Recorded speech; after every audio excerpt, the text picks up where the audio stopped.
noises on the camera. What? What?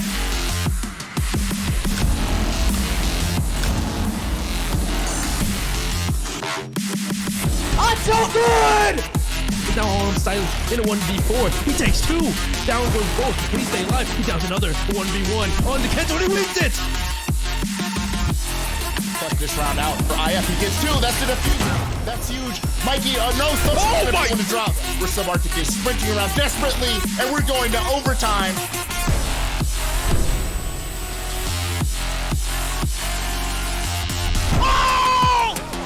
Oh my god! Ashen! It's high noon! There's the 1v2 and 5-1-1/2 for Sir.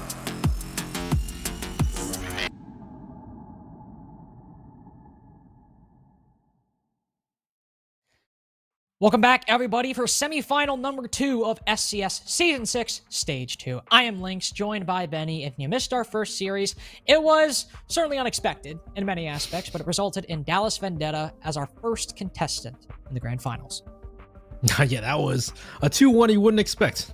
2-1, that was a very close first map, and then 2 one-side maps to finish it off, and that leaves Dallas Vendetta to fight against either One Shot or Wichita Wolves Academy. And of course, is the series we have next on the board that we will also be doing tonight will be One Shot versus Wichita Wolves Academy. We've said it countless times so far, but it is a rematch of our Stage 1 Grand Finals. If you forgot how that went, it was a best of 3. Wichita Wolves Academy still would have won it because it was a 3-0 for them over One Shot. But to be fair, One Shot were looking, pretty good then, but they had invite calls in the horizon, so there were some questions at how much they were going to show. Now, sadly, they are not going to invite. But now they're going to be at their full strength. And let's take a look at One Shot and Wichita Wolves Academy a little bit more in depth. That's actually one of the points I want you all to keep in mind. The constraints have been lifted for One Shot. They don't have what could have been the most important matches of their lives on the horizon anymore. Now they can devote their full attention to not only SCS, but specifically this match in trying to redeem themselves. So we're not going to see any neutered version like you might have had last stage, or even in early stage 2. You might see them at their full strength. But Wichita Wolves Academy are still very dangerous. Again, it was a 3-0, and they have not dropped too much momentum. Even in close games against Dallas Vendetta, it still seemed to come down to sometimes them making mistakes for losing rounds. So you might be better One Shot, you might be at the peak of your performance, but Wichita Wolves Academy have not regressed.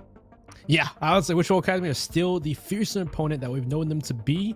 This roster, of course, it's Spiff, Ashen, Asian, Reedsync, and Ambien. Big thing is bring the fight to One Shot. We've seen some of the issues in the previous games. Maybe it's because they were being relaxed, because maybe constrained, but they've had some early round issues where you could exploit, get aggressive, use that gun skill we all know and love about this team, and just stop them from ever creating anything in the first place. And of course, Band Cafe. We've seen them play Cafe so many times. One Shot, even more than Dallas Vendetta, are a Cafe team.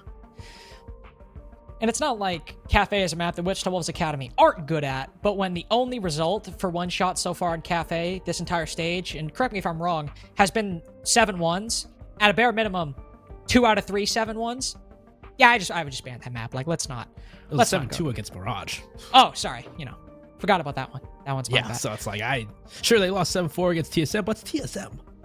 Exactly. And of course, for our highlight players, we have Quartz versus Ashen, who, Benny, Ashen's been a consistent performer, but Quartz has definitely been on the come up recently. Yeah, Quartz just showed us he's definitely not to mess with. We had to, previously we have previous pins based on his PL performance, but here, both in CL and come out to now inside of SCS, he has shown that he is a force to be reckoned with. On the entry, on the attack, and on the defense on the site, which, similar to Ashen in many aspects, though Ashen might be a little bit more inclined to get aggressive in some situations. Definitely one of the standout players for One Shot recently, as they have also seen an uptick in their performance overall. But where are we going? That's the most important question. You could have the best stats in the world, but if you troll a ban phase, it's not going to matter. Well, Wichita Wolves Academy will not troll. Ban Cafe first. And One Shot bans Bank, a map that it's been a little bit iffy as to, one, how they are on it, and 2, whether they even want to go to it.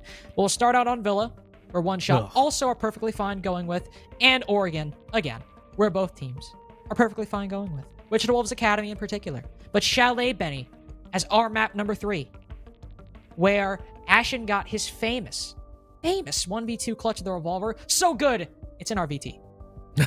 Yeah, that's gonna be, if we get to the map, I'll love to see these Titans clash on Chalet. But we're on 2 maps we always see, Villa and Oregon. As you can see that One Shot picked Oregon. Like, sure, they're a great team, but bringing Wichita Wolves Academy to Oregon. I'm not sure how I feel about that.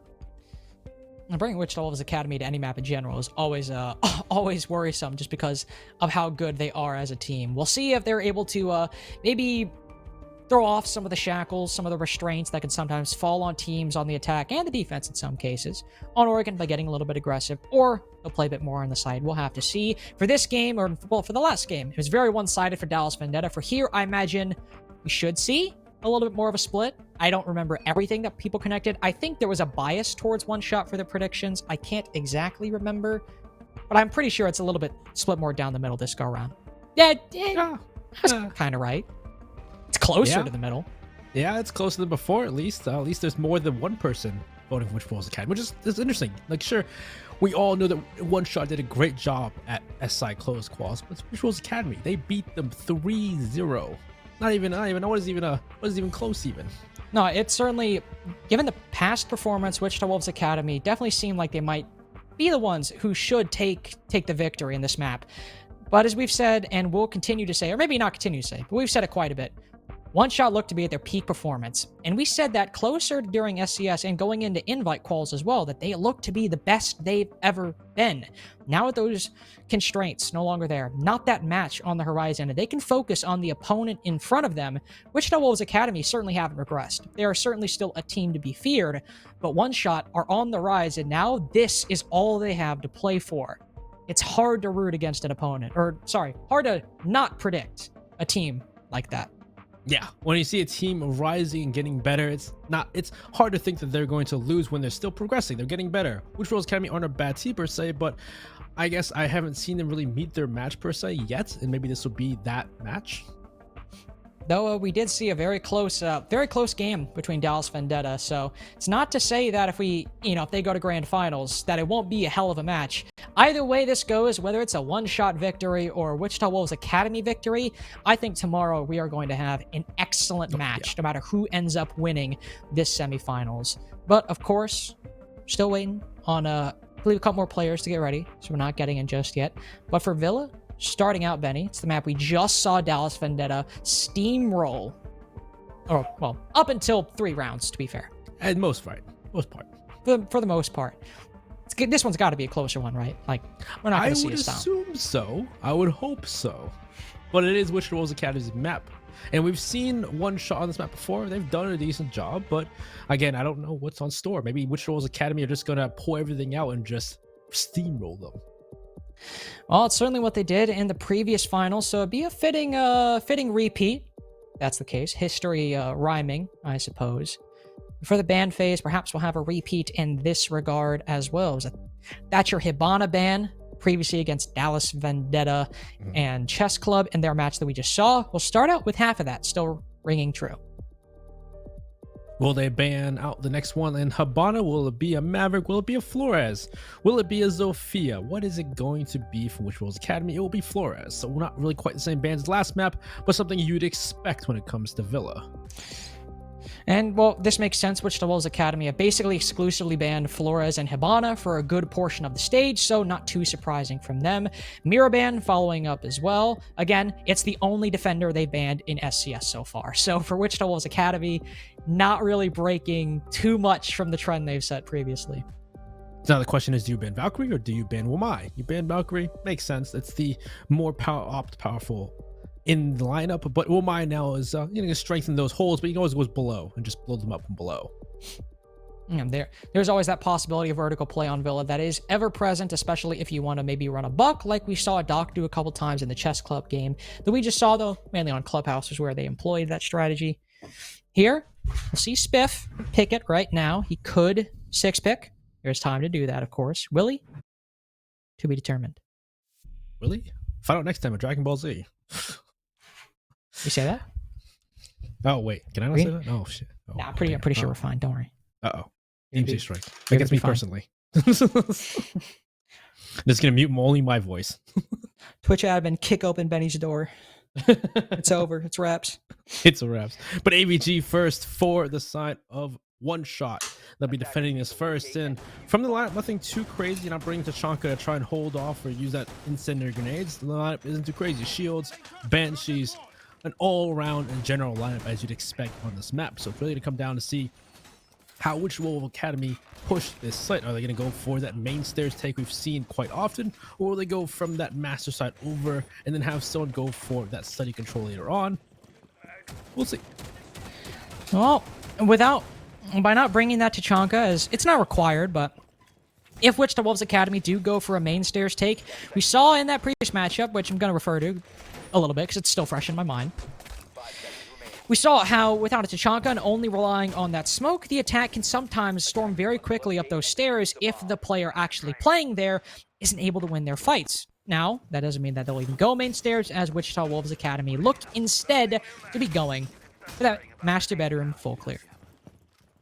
So I guess with a buck in store, will they still use it? Or at least see someone running towards that main stairs. So maybe someone will still use that vertical control. They just won't really go for that main stairs push. Because either way, having someone below, actually I see Spiff over by master bedrooms. Maybe not all, but I do see some control here by Wichita Wolves clearing from dining side. They're being droned in very quickly, efficiently by their team. A lot of barricades in the way just to make a lot of noise, signaling one shot what the direction of play is going to be. As it seems to be, again, multifaceted, which is nice to see from Wichita Wolves Academy. Members going towards that main stairs, members going from the master bedroom side. Different directions being brought at the moment. Storm's playing very far up in 90, but one player, not just yet. I believe that's Ashen on the Finka, no, it's Asian, excuse me. Could go on that rappel. In fact, he will. Now there's info on the player playing just below that window. Asian looking to maybe send a nade in either through the floor or underneath the floor or through that window. He'll choose neither. It will be a nade though, nonetheless. That'll force Storms off of that position. Quartz 2 meeting a lot of pressure as somehow Ashen has worked his way up completely inside of 90. Kilo goes down. Somehow, despite Red Stare's pressure being in the hands of the defense, Ashen has taken 90 control, but he's on a bit of an island right now because of that fact. One player looking to push up and get aggressive, but Slippery... Well, not Slippery. Well, Slippery does go down, but Storms is spared by Ashen. He works his way back with one player downstairs. Asian completely turns on him. And it's been a very curious round with Ashen contradictory to how we know of him. Playing very patiently. Still the rest of his team doing the work, though. The Storm's put to 1 HP pretty soon after. Swaylin, the last one alive. One player sitting outside the skull door right now as Ashen put to 1 HP. Swaylin gets his first for both himself and one shot, but his vision is completely blinded as Wichita Wolves Academy take round number 1. Well, that was a bit of a stomp as we didn't expect. Maybe there was a chance there that they were trying to hold on to 90, trying to hold on to the red stairs, but a grenade will push off the defender who was playing 90, and then Quartz playing red was trying to hold on, but again, a lot of pressure coming out towards his position, so he can't, try to take a fight on one member of Ashen walking down towards 90. He's pushed off, he's backed off, he's taking so much damage, he can't help out, allowing Ashen to go down 90, take shots, and take the first pick on Kilo. And then from there, I could tell that probably what Slippy was trying to do is he's trying to help out from that aviator side, trying to take fights on the members pushing up from that side, and he loses the fight too, unfortunately. And really, mainly from there, once they have that control, it's just pushing that control farther. Members of Wichita Wolves Academy having that firm control of that side of the map, slowly but surely just start taking peeks at the members in sight. They win one by one, leaving up to one member left who loses it out. And from there, Wichita Wolves Academy, that's a very solid round to start off on. Very solid round indeed. They get the chance to cut their teeth on this site a second time. Same could be said for one shot, of course. We'll see an adjustment from Slippery. No more Goyo. Instead, he'll bring the alibi. Brings a shield. Not as many as Goyo, but still one. And that's what matters. Maybe something he can get a little bit more aggressive with. Don't think we'll see the same red stairs hold coming out from one shot with not how quickly it was dealt with, but how quickly it was isolated and seemed to not even matter. The Wichita Wolves Academy remotely in their clear. We'll still see some presence over by Trophy and Statuary, but nothing like we saw in round number 1. Yeah, no, it looks to be a bit different. Oh, wait, actually? Oh, maybe? Oh, Quartz. Just shooting some drones, but he is going towards red stairs. He is playing the Wamai as well, so he has no... Well, he doesn't have the ADSs there, so I don't really think he's going to stay there. Maybe not. We'll see. Storm's looking to peek out towards that bathroom window once again, but nobody's taking it for the moment. And once again, same play from the side of Wichita Wolves Academy. They're pushing up from that dining kitchen side, taking control of Astro, opening up these barricades towards, you know, trophy and statuary. And they'll do the first step as per usual. But this time, I don't know if it looks like someone is actually on red. I don't know how long they're going to stay there or if they're going to back off even farther. Because last time, even with the ADSs, they weren't able to stay there very long at all. They were just, you know, suppressive fire. Just stop from even taking a fight on top of the stairs. Spiff will spot one, and I believe two. One on red, one in 90. Wichita Wolves Academy, I mean. We'll just continue what they did before. But Ashen is alone right now, whereas before he had the full might of the attack, save for Reed Sync to help. Now the attack shifts, and they might just pay for it. Ambi and Asian both taken down in one fell swoop by two separate members of the defense. Oof, that sounded like a nice shot on the slippery as Ashen starts pushing in. Same with Reed. The Finka's making all the room for Wichita Wolves in this round, and there's Reed as well. Sure, he's taken down, but Ashen's going huge. 6 kills so far for the Finka, a 3K in both rounds, and he's been the one that has just barely kept it alive for the attack. Swaylin 2 rounds in a row, the one whose hopes One Shot are relying upon.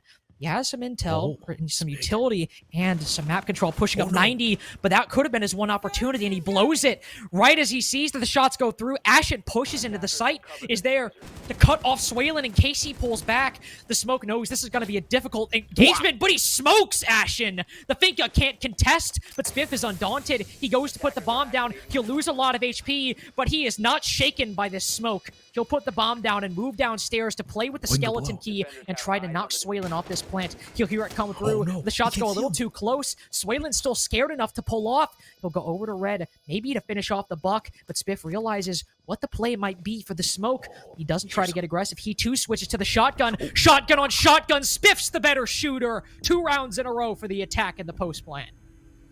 Wow, that was a much closer round, at least from the side of Wichita Wolves Academy. We saw, like Lynx was talking before, it was an early round where Ashen was by themselves compared to before, where there was a more of a concentrated push towards red. Ashen was left by himself towards that master bedroom side, and instead you saw members of the attack more go towards that main stairs, that's where we start off. Kilo and I believe Court's able to start us off getting 2 picks, getting 2 early picks for One Shot. From there, we were looking, okay, it's not great there, looking like that main stairs push isn't going to happen. But Reed able to make the way through into sight. Ashen able to make their entry inside of 90, inside of, you know, red, deal with the red stairs hold by himself.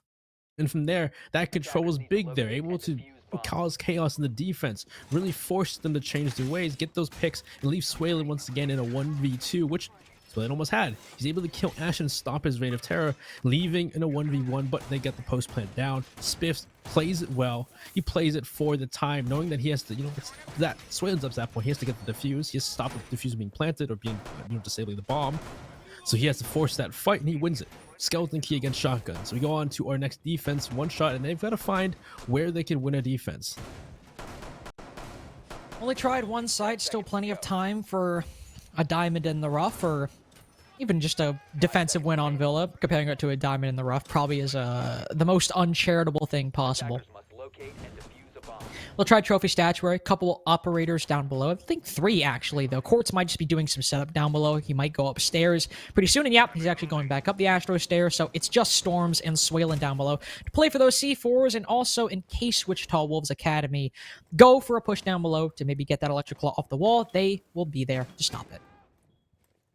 Not allowed to see which Wolves Academy will run into the issue, because, yeah, a couple C4s below could be a problem. Slippery walking around, just taking a gander if you can see or hear anything that Wichita Wolves Academy are pushing. But so far, the only real things are just the windows into master bedroom. Ashen droning up Astro stairs, seeing what he can find. He's going to find one member, but the drone is going to get shot out, and, you know, Kilo's aware. He's going to back up before getting shot through the window, stay alive for the moment. And now with the push into bathroom, they see if we can get a pick on one person on Astro stairs, but so far not peeking their head out just yet. Ooh, Reed doesn't peek his head out, but takes a step where he might or might not have been advised to. He loses a lot of HP, so does Spiff, but at least the latter gets a kill for his troubles. cuts down Kilo inside of Astronomy or somewhere in the building. The Ambi's finished off pretty soon after. Swalen takes him down. There's another trade, not between players, but still in terms of operators taken down and knocked off the board. One Shot having a little bit of an advantage right now, not only in health, but definitely in terms of utility. C4 might be gone, but Court still has those 3 toxic canisters, and it's on Wichita Wolves to find an opening. Yep, at this point, they have at least the entry. They push back some of these defenders. Asian has control below. He's going to start throwing grenades, destroy these shields, start pushing back these players. I say that, but grenades coming up. He thinks he knows where Storms is. Maybe he's intel in his position. He's trying to find it off, but he'll back off for the moment. And never Spiff will be there to cut him off. Actually, Storms walks back in a trophy. At this point, too, with a good pick, if they can push farther in, walk up those astral stairs, and cut off these defenders, this could easily be a win for Witchwell's Academy. It's up to Slippery and Quartz to get aggressive. Slippery with the first one on the Spiff is big there. As Spiff does push up, he holds his ground inside of Statuary, but Reed is there hoping through those Mav holes to find an angle. He even thinks he might go for the nade, but he knows and pre-fires it out. No utility necessary, but because of that positioning, he loses his life to Quartz, who even then turns and peppers some shots into Asian. But with 35 seconds left, Yana has plenty of time to go pick up Reed and make this a 1v2, whereas with Quartz, all of his friends are dead. He can't rely on anybody. He has to clutch this out. With 1 toxic canister, he can waste 10 seconds. That's very important. He'll send it out into bricks, but it doesn't matter. It might go off, but Asian works his way on through, and Reed's there to cover. See if he rotates in front of that triple panel. But Quartz, with just a couple shots, makes this a 1v1. He's still holding, and Asian has no idea. A 1v2 from Quartz, the first round for One Shot. And it's not all said and done after those two attacks. Oh, a good bounce back from One Shot in that round, but still a bloody one. One that came with quite the cost. Early in the round, just trading out kills. Spiff getting a pick, grenades coming through, finding picks below. We saw that the Asian pushing down below, and the members of the One Shot able to really stand against that roam clear from Witchwell's Academy. But in the end, good job from the last players on site when it came to Slippery and Quartz holding the ground, taking fights, Quartz specifically with an SMG-11, just able to really stop the attack from Witchwell's Academy to really gain any more ground despite that some of the early success. Excellent play by Quartz, and we highlighted him, of course, before the game started, but he has also been a massive clutch player for One Shot so far in SCS specifically. Multiple times, just in games I have casted, as Quartz on Villa even gotten multiple 1vx's and saved the round. Of course, you could say that for many players on One Shot, but again, it just goes to show how great of a player Quartz has been in the past month for this team.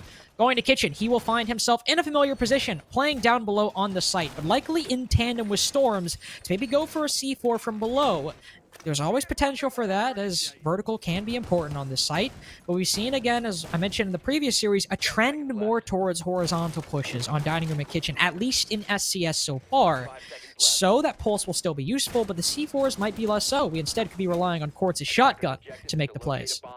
Could be, yeah. We've seen in the past where if someone gets a couple picks on members inside a site, they will just push straight the site and take full control. Oh, Swalen looking for an early pick, someone unaware of his presence as he pre-fires the barricade. Oh, and the time he backs off as Reed swings the door. And so far, we'll see if Wichita Wolves will stick to that trend in clearing horizontally, or will they go for that vertical play at the moment. So far, nobody's just taking time, just drawing things out, seeing if they find it. But Storm's actually playing more off-site, using that cardiac sensor maybe to aid Swalen on the roam rather than playing on-site to aid those C4s. He's been droned out. Swalen's trying to run for his life at this point, as he's going to back off as he knows which Witchwell's Academy member is going to push forward quickly after him. But Storms needs to be careful. His purpose was to aid Swalen on the roam, but Swalen is now gone, and even then, he couldn't support him. The Pulse is by himself, and there were players, mainly Ashen, droning him out in Library, and now Asian is there to support, but he has the hatch opened up, and he can fall back successfully. That was the main worry. Can he do it without losing his life? And he will do so successfully. Now rejoin the defenders on the site, and for the rest of the round, use his heartbeat scanner within the safety of Kitchen and Dining. Wichita Wolves Academy will get on with the rest of their attack, start opening up some of these walls, and having taken that horizontal control, start turning their attention elsewhere. And now with the horizontal control, see if they can find a pick on maybe someone unaware of their presence, as otherwise they'd probably need to go upstairs and deal with these roamers if they want to use Spiff on that buck to the full advantage. At this point, Storms is just looking for what he can tell. We'll see if he can find any players. Ashen will be the first. Upstairs on the bedroom balcony, looking to jump through. Kilo's is hiding in the bathroom. Swill's up there with him. But so far, Witch Academy are taking their time for the moment. At any moment, they probably will need to explode this push, though, and find their way through. Ashton pre-fires right towards Kilo's position. If he knows he's there, he could just kill him, and he does. Whew. Nice wall bang by Ashen. First kill going Wichita Wolves Academy's way. Asian creeping down below, I guess going for a bit of a late roam clear, likely a late flank. I guess not a flank necessarily, but hitting the site from a different direction while the rest of his team pushes from one area. Fortunately, Ambi goes down. He's not been having the most fun series so far. And with Swalen unspotted on the top floor, he's not able to finish off the Zofia because of the Finka, and he dies because of it. Wow, that was probably the most well-timed Finka usage I've ever seen. And Swalen is probably kicking himself for that one. Quartz moves outside and takes down Reed, but Ashen is still a force to be reckoned with inside of the site. The worst place for Ashen to be, it seems, especially if you're one shot. Storm's his best hope is that nobody spotted him. He whiffs a lot of shots onto Ashen. Court still gets one, but he's in a 1v2 at worse odds than before. Only 10 seconds left. The defense has to, or the attack has to make a play. But Ambi has his number saved by a Finka boost, gets the last kill of the round, and the third for Wichita Wolves Academy at that. Ooh, that was white around right there. It's early rounds. We saw some, aggression, somewhat just extension by one shot, just waste time. You saw his members pull back towards site, and then from there, the first pick goes with Ashton. He just kind of, he's pre-firing the bathroom. Kilo pre-fires back, but Kilo's also not behind any kind of cover, so he just kind of dies. Interesting there. But from that point too, they're looking for now another angle into sight, and the big thing there was above. They were going to push upstairs with some time left. They're pushing upstairs, and Ambi goes down. He's about to get finished off, and he gets picked up at the right time to both get that kill and get that control upstairs. And with that control they have upstairs, and then forcing on the site, Asian was able to make a play, trying to make his play upstairs. Doesn't quite have the effect he has, but Ashton able to walk into laundry. He gets picked off doing so, but still, the fact they have the man advantage, they have the man control to walk in the site and take those fights, it was still bloody. We're still leaving Courts in a 1v2 at that point with all of that control. They're forced to go back to Aviator Games as the one site they've won. Trophy Statuary will not be unlocked for, well, one more round, being this one. So we'll be able to go back to it soon, even though it was won by a 1v2. Here it started off nice with 2 kills, I believe, from Kilo and Swalen, though all the way over on Study, while it seemed the majority of the attack was taking place over by Master Bedroom, at least initially. Quickly, right as those kills came through, it seemed that Ashen was alone on that side of the map, and whatever rotation Wichita Wolves Academy had done was not working out whatsoever. This time, they'll go back to the strategy that won them the first round. Is he gonna jump out? He just might. He might actually jump out. He's really looking like he's going to. He's making me nervous. Okay, well, he rethinks the decision after hearing all the noise. He's not gonna jump out. But so far, it looks like they have some vertical angles again on that main stairs push if they go for it, or the study push if they go for it this time. But so far, Wichita Wolves Academy are actually, nobody's pushing from Master Bedroom side. It's usually mainly that first floor or that main stairs. Grenade coming on somebody if they're playing their position. But nobody's there for the moment. Nobody takes that grenade. And so far, Spiff's just doing his work, just opening up the floor from below, looking to cause havoc, see if he can find anybody unaware, or at least destroy some utility while doing so, or even push off Quartz because he has that vertical angle on main stairs. Storms can be thankful that he's not facing any pressure inside of 90 this time. Same can be said for Slippery. And when Wichita Wolves Academy did rotate to this last time, they lost quite a few bodies on the entry. In fact, they lost both of their entries. So, very fitting how that ended up turning out. Kilo was the one to get it. He's looking to recreate that on Study Balcony, but everyone is playing down below right now. Ashen will send a nade up Books, and Quartz just takes a little bit of damage, but it's more so scuff marks than anything. With half the round gone by, they've done some work vertically, they've opened up some holes, but nobody's been pushed out of their positions. We still have 2 members on main stairs. Swalen shoots gem applicator, so they know he's on these stairs. Grenade Harry coming out. They have to be aware of this vertical control, though. The vertical pressures are important. Now, there we go. Down goes Quartz. Now they can make the push up main stairs. Indeed, they can, but Swalen's got one. Can he get two? He misses all of his shots. Again, that could have been the round right there. He gets it down and a lot of damage onto Ashen, but now it's on Kilo to try to make this work. Asian, a little bit too blood-hungry, unfortunately, mistakes his teammate for the enemy, and he's not in a position to make that kind of mistake with Ambi and Ashen, both on low HP. The Finka can only mitigate so much of that damage. They're still a bit too low for comfort. Same could be said for the time. Only 45 seconds left, and Wichita Wolves Academy have only now just taken those main stairs. Asian's still alive to use that Gemini replicator and gain some intel both inside of study and inside of the site in the late round. Spiff would have been useful down below. Now they can't count on that factor. It has to be taken horizontally. They have to deal with these players at 90, and then the player inside of the site as well. Slippery waiting for someone to peek their head out over by Book so he can get a kill and even this up, make it a little bit more palatable. He finally does it, but not before Reed takes one off the board as well. Slippery going huge inside of 90, though. It might not matter that Kilo fell. He's still making it happen. Storm's on low HP. It's all left up to the alibi, and Asian's the only one who can cover and help Ambi get the bomb on the floor. But Slip moves into position. Diana's not looking, but neither is Slip, who lets the bomb planter slip through his fingers. Asian cuts him down. 4 rounds on the attack. An unfortunate beginning of the round, despite the success they had last time repelling that main stairs push. This time not going the same way. Great grenade early in the round to stop Quartz from using that vertical control, and then it was Swalen with the shotgun to try and stop that push. He only gets it down for his trouble. That allows them to push forward, gain that main stairs control, but from there, it was a bit of a figure things out, which Wolves took up a second to figure things out. They opened up some walls, though, opened up those games walls, try and push out those players, mainly the ones in games, which they were able to get the kill. At that point, the only last 2 players are off the site. They're over by Skull, over by 90. It was Slippery at that point, trying his best, trying to stop that push from that Book's hallway, shooting down the hallway, killing a player, trying to get a second, but allowing that player to then get into sight and get that plant down. Asian cuts down Quartz, who's off site, leaving it up to Slippery in a 1v2. And you're going in a 1v2 with plant down. He runs towards the planter, he gets cut down by Asian. That's 4 rounds now for sure. Wolves, which is 1 round left to go for one shot to make it a 4-2 half. And speaking of 1v2s, this was their one defense was won by it. Was a 1v2 by Quartz on this very site. Though due in no small part to Quartz's individual play. Also, Wichita Wolves Academy being very low on time and a very well-placed smoke by Quartz just knocked it a little further downwards. Wichita Wolves were scrambling, some oversights, Quartz ended up winning it. That is to say, it's not like it was going beautifully for one shot through and throughout. It certainly was looking good. We still had an opening pick from Wichita Wolves Academy, though traded out, and they were able to hold on for a bit. We'll need to see something a little bit more convincing if they do want that 4-2 half. Yeah, last time we saw one shots, Rome was cleared out pretty well by Wichita Wolves Academy. Those site players who did their best to stop them.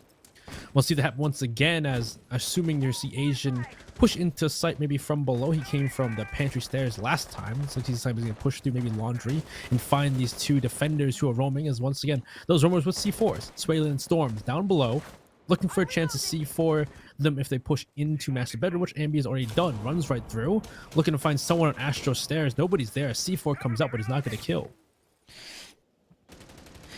Unfortunately, a nade by Ashen, caught by an ADS, but still one in his pocket with Quartz's name on it. Smoke, recognizing that fact, pushes back into the site, and everything is burnt at once. Sure, Quartz might be gone. The Smoke retreated, but he's definitely glad he decided to go for that play. Asian onto the prowl down below. There's a couple players, but it's on the site where the first bit of action happens. Storm slowly pushes his way up astronomy stairs. Quartz holding things down inside of the site. He sees the think gun. That's an easy pre-fire when Ashen hands it to you on a silver platter. Asian hit in the back, does get one, but the damage has been done by one shot.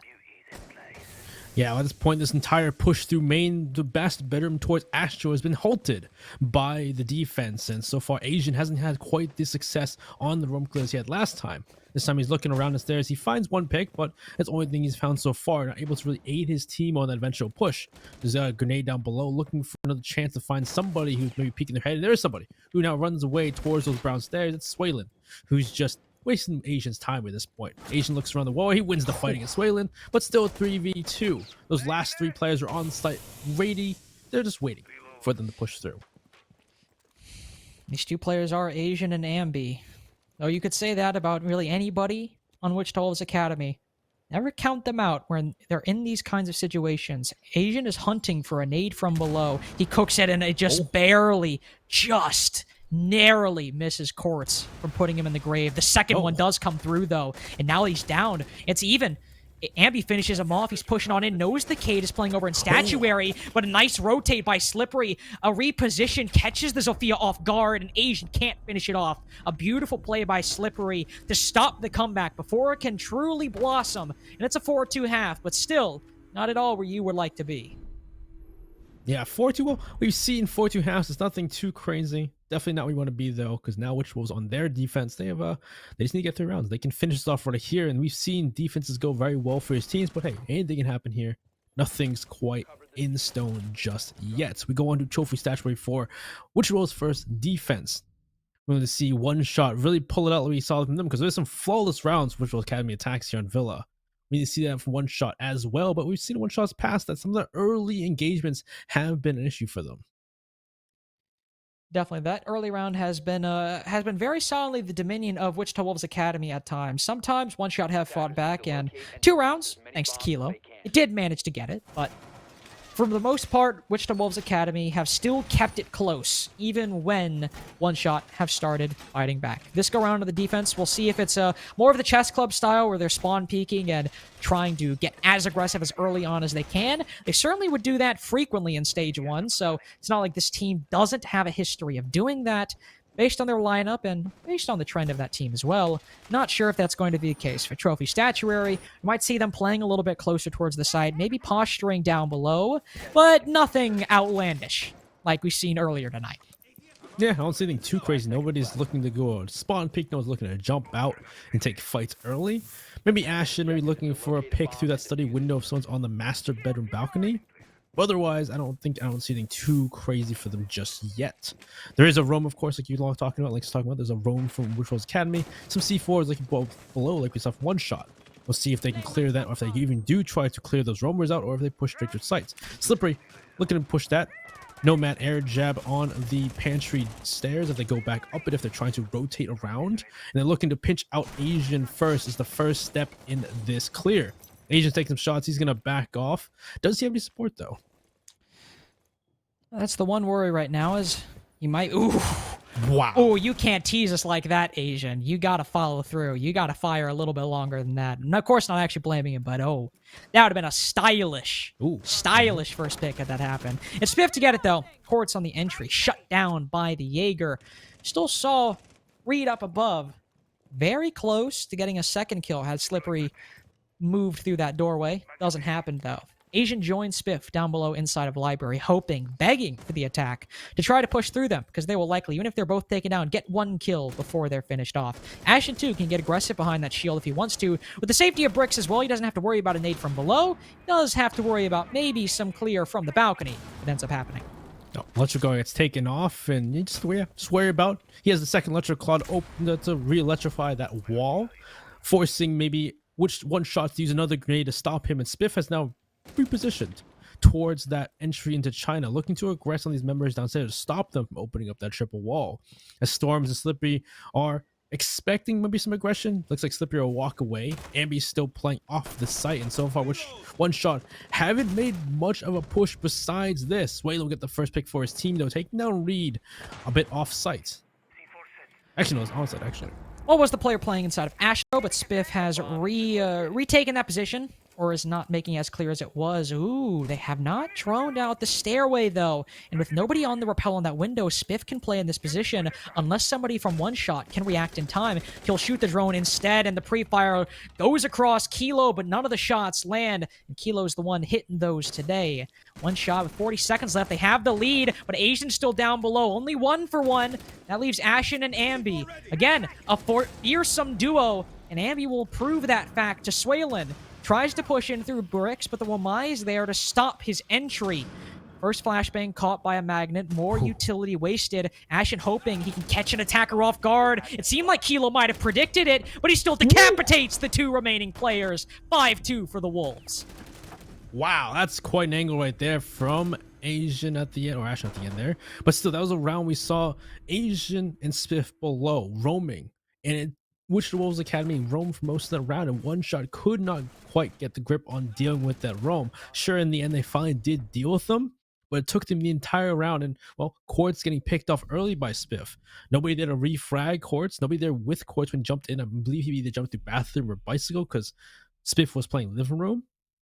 And then from there, they're able to flank some of those attackers, push them off, and it just seemed like One Shot weren't able to really make an effect until the end of the round, trying to push in Astro, getting those picks on players, trying to push through, trying to find those fights, and they found some of them. They made their way through, but like Link was saying, Ashton and Ambi last two alive, that's a duo you see a lot, and they won that right there, right then. Need to locate and defuse as many bombs as they can. Got their first defense. Now let's see if they can make it work on their second. Still looked good for One Shot, especially in the mid round. Able to take down those roamers, not let it slip too far away from them. Of course, still Ashen and Ambi in the end, but it was a solid attempt to bring that back and stop the early momentum gain, specifically with the offsite players. Here might not be exactly the same case. We might see some players from Wichita Wolves Academy in trophy statuary at the beginning of the round.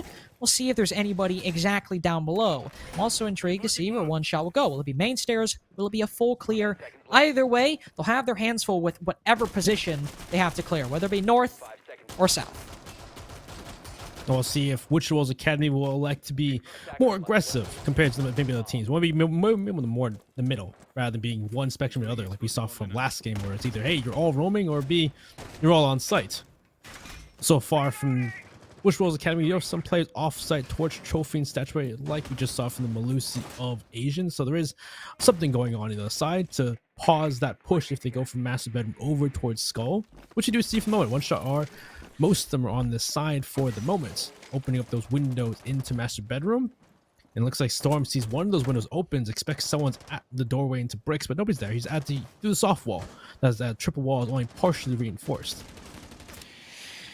Quartz already not having the best of luck with Ashen, who said, "Oh, you think I'm going to push off that engagement? No, you are dead wrong, my friend. If the roam clear for One Shot was great in the mid-round, it's the early roam from Wichita Wolves Academy that has bared fruit for, well, one team in this matchup. Certainly not the other. Quartz and Slippery both going down to what I imagine was two nice shots, but one confirmed kill from Ashen. And they'll all go back to site knowing that the damage has been done, and it's only been a minute as well. So, wait a minute, there's still time for, One Shot to figure things out and recover from that early aggression. But again, now they have to start opening up walls, start trying to make their way. And with the kite on the board, it's going to be difficult to try and open these walls up. Storm's just pre-firing through 90. There's still a shield on the map's table, so that's another thing you have to deal with. A grenade will be, thrown through that way. It'll need to be destroyed if they want to push through Skull. Otherwise, Asian will just sit here. Or you can take control study, go from behind, and push off Asian from this position. Flash comes out, they're going to burn anything that could have been there, but nothing's there. So they can throw the grenade, destroy the shield. That's one less thing they have to deal with per se. But again, with another two C4s on the board still, and 3 toxic canisters, they can't just walk on the site and try to get the plant down. One Shot also don't exactly have the man count to put somebody down below and watch for one of those C4s. So with nobody over by study or main stairs right now, Ambi and Ashen are both free to go down and potentially play for something below and keep one up top to work with Reed to deny the bomb going down. Lot of options available for Wichita Wolves Academy right now because of her One Shot position and because of those 2 kills that Ashen and Asian got early on in the round. Ashen will stand behind bar for the moment. Both him and Reed inside of games can use their C4 and smoke canisters respectively to burn time and deny that plant. The first one has gone out from Reed. That's 10 seconds gone. Ashen has a ridiculous angle peeking behind a leaf and he might be able to land it, but Kilo a little bit more perceptive on that one. Swalen 2, a late rotate study bears fruit for the attack finally, as there was a lot of growth for Wichita Wolves early on, but all of that progress might be snuffed out by the defense. Kilo tries to move on in. The smoke goes too far, but Storms is only watching one angle. The C4 goes out. He can't shoot it out of the air as he's got some bullets in his back. 2 defenses for Wichita Wolves, and they're 1 round away from being 1 map closer to the grand finals. Oh, wow. That was an unfortunate start for One Shot. And like we talked about, early round for One Shot is where things tend to go wrong for them. And that round was specifically what happened. Both kills, Ashen and Asian able to frag out, take a pick each of them. You saw one on board window, one by Master Bedroom. Early round, already man deficit for One Shot. And from there, it's making that eventual push into sight. You can't just go for a plant in the man deficit disadvantage and try to bait out those C4s, bait out those smoke cannons, especially with the time wasted or time lost. So from that point, it was then you saw Quartz. It was of course no action. It was Kilo. Kilo to come from the other direction, go for a rotate towards Study. He does get a pick. They able to find a pick on Ashton as well through that skull door. That's 2 picks to propel you a bit farther. But again, without the manpower and the control they had, that was then members coming from main stairs swinging, members coming through and throwing C4s on that site, retaking control of Study, denying the play of the C4. One Shot tried the best there, but they could not do enough to win that round. And now match point for Witch Wolves Academy, we go to Kitchen and Dining to try and finish it. They'll hold horizontally, unsurprisingly. We saw Kento do something similar for Dallas Vendetta. Hold here as long as he could. It's the play that ended up winning the, well, not directly winning the game, definitely making it winnable for Dallas Vendetta in the end. Was holding on to that position, getting 2 kills before he was pushed off. Ambi might be the one to play there, but considering he's Oryx, he might be more so focused on roaming around instead of firmly holding a position. Say that. He's also got a T5, and he's probably feeling himself. Could be anybody. Could be Asian. Could be Ashen. Could be Ambi. Who knows? Could be Reed. Totally. I'm going to say no. My man still got site prep to do. Let's see what One Shot elects to do this round. Actually, surprising, they reinforced that hatch into Laundry. Expecting, maybe knowing that One Shot going to take control master bedroom, not going to expect to use that hatch later on if they do go for a Laundry push. So far, maybe this roam from the side of Witch Wolves Academy will not last long as they looking to maybe just maybe do some damage, back off, not really do too much of spiffs. Looking for someone too far out, looking for someone outlying who may get shot down.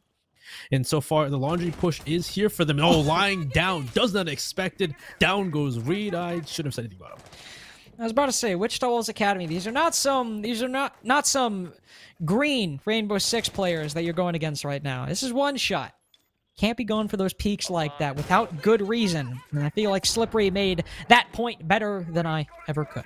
Now with the man advantage, they can focus a lot more heavily on clearing out this roam, moving in from bedroom balcony or bathroom balcony, in on through the building. A mute jammer also taken down, so if they want to open up that pantry single wall, they can certainly do so to their heart's content. They have the X-Kairos to do it. But I want to see what One Shot's decision-making here is, because they have made some progress in the bedroom, but for the moment, they're still biding their time. Well, they opened the single panel at least now, so they can, just like you said, they've opened that wall up, so now there's an angle into kitchen. But like you said before, like that, other than that, the progress they've made isn't a lot though, but they have at least cleared out certain areas. They know the hatch is closed and Laundry, so someone can't use that hatch against them. So especially with that long angle into sight, they can cut off rotates in kitchen, and if they can then maybe walk either into Laundry into sight, and great intel on this play here in China, they can find these rotates, find these cutoffs, and really get that plant down and force Wichita Wolves Academy to take these fights, which they're already watching. Ooh, drone spots one player inside a bicycle, but Slippery doesn't even have to move to dodge that C4. He can just stand there as there's a hard wall in between him and what Spiff tried to send his way. Second kill for One Shot. Third kill for One Shot. Fourth, not killed, but fourth player downed by One Shot. A flawless attack on the tertiary site to keep One Shot in the game. Like I said before, they set it up perfectly. They set up enough angles, enough rotates. They had members in each corner of that section they were executing on, and then when they go for the plant, they just wait for Wichita Wolves Academy to swing, and like you saw, they won every single fight. They intel on, I won't say every single player, but most of the players, they knew where they were, and they were expecting the swing, expecting the players to rotate back into sight, and they did it perfectly to stop that entirely from happening. So good job to One Shot, but they have 3 more rounds they need to bring back if they want to bring us overtime and even a chance at winning this map. Trophy statuary was still a close one for Wichita Wolves Academy, so it's not going to require a monumental effort, the likes we have never seen from One Shot, if they want to win this one out. Still came down to a 1v2 at the very end. I was weird, it didn't have sound for a little bit. I think he was all tabs, I think is what it was. I was slightly concerned, not going to lie to you. I was like, oh, am I gone? No, we're all good. We're chilling. Back to what I was saying. Important part, of course. Quartz has not had a rough go of it in the first 2 rounds, specifically for One Shot. He, of course, was the first to fall on the roam, but it was in that mid-round clear where the 2 players down below decided to turn their attention over to living room and library, where they were able to make it a little bit more palatable for the attack in that round. Now it was still the two site players who were able to weather the storm in the end, but if they're able to have that solid mid game for one shot, but maybe try to have some of the early game they had in Kitchen, this is a very winnable round. Could be. We need to see if maybe they get that chance in the first place. Because I will say they haven't tried to full roam clear these people down the stairs before. It was, I wouldn't say by chance, but it was by a way of, those Witch Wolves Academy players getting aggressive. They will find those roamers and deal with them. So we'll see if this time around, if that happens once again. Storm's going to open the window once again. Maybe wait for a C4 thrown his way, but nobody's going to do so just yet. But so far, same exact strategy from one shot. Open up those windows into master bedroom, open those maybe doorways into laundry, push downstairs, and destroy the electrical claw. Actually, there's no electrical claw this time, actually, so they shouldn't have to even destroy anything, but you can destroy shields and other utility from below, so it's still something to do. I was going to say maybe you could also put some pressure on Ambi, and Slipper really put too much pressure, or broad pressure. You'll just put in a little needle, and sometimes it's the slow knife that cuts the deepest. But this time, it was the unexpected nade that did Ambi in the end. The smoke pushed too far up, lose some important utility very early on for Wichita Wolves. Still a C4 on the board. But you're going to be missing those toxic canisters. Asian slowly creeping his way into master bedroom. He misses the C4, unfortunately. Thankfully dodges a nade, though, so might be a worthwhile trade, really. I guess so, yeah. He went to throw a C4 and he dodges a grenade. So, yeah, that's a trade I'd guess that'd work because you're still alive. A grenade for a C4. But so far, it looks like they're able to try to neutralize this pressure. Asian's still trying to make it difficult to push into master bedroom, especially with these open holes. There's a lot of different angles to use, especially with those castle barricades. As I say, that Ashen goes down. Reed will trade back at least, though, as he makes it. He's going to take up that spot that Ashen was just at. Yep, he'll fill that void very well, but still more work to be done. Job is not done yet for Wichita Wolves Academy. The shield on master bedroom, or on the bed specifically, has not been cleared, so Asian can start pushing up just a little bit. He's got to choose, though. Leave the X-Kairos up or shoot them. Now he'll decide to go not and do the former. Swaylen might not have seen the Goyo. He could. Oh, Asian spots the head, but he misses his shots. His position now given away. His decision to not shoot the X-Kairos all in vain. But Swaylen loses opportunity. Courts, though, he somehow catches the fallen play from Swaylen. Now we're back with one shot in the driver's seat. Reed blinded for just a second with the second flashbang, misses, and he's given time to regain his sight. But he's exposing himself to the master bedroom angle. He's got to be careful, with Spiff also suffering some damage. Reed's got to deal with the play inside Astro, but Spiff has retaken Asian's position, but he's spotted, unfortunately. Careless as Swaylen is still sitting there waiting. It's all left up to Reed, and he can't do much beyond a kill onto Slippery. 2 rounds in a row for one shot. They're one step closer to overtime.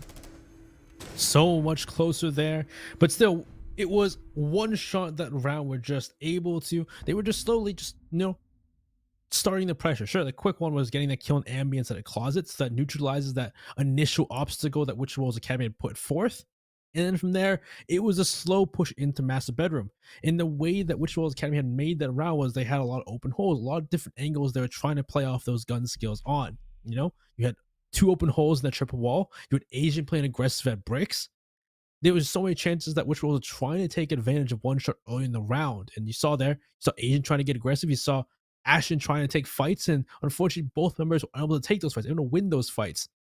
And then from there, it's leaving people like Reed and Spiff to try and take control of those voids, retake those positions, and retake those fights, get aggressive to bring back the man disadvantage. And, well, they could not do so. Good kills get in the way of Reed and Spiff, but not enough to really win them the round. So good job to one shot.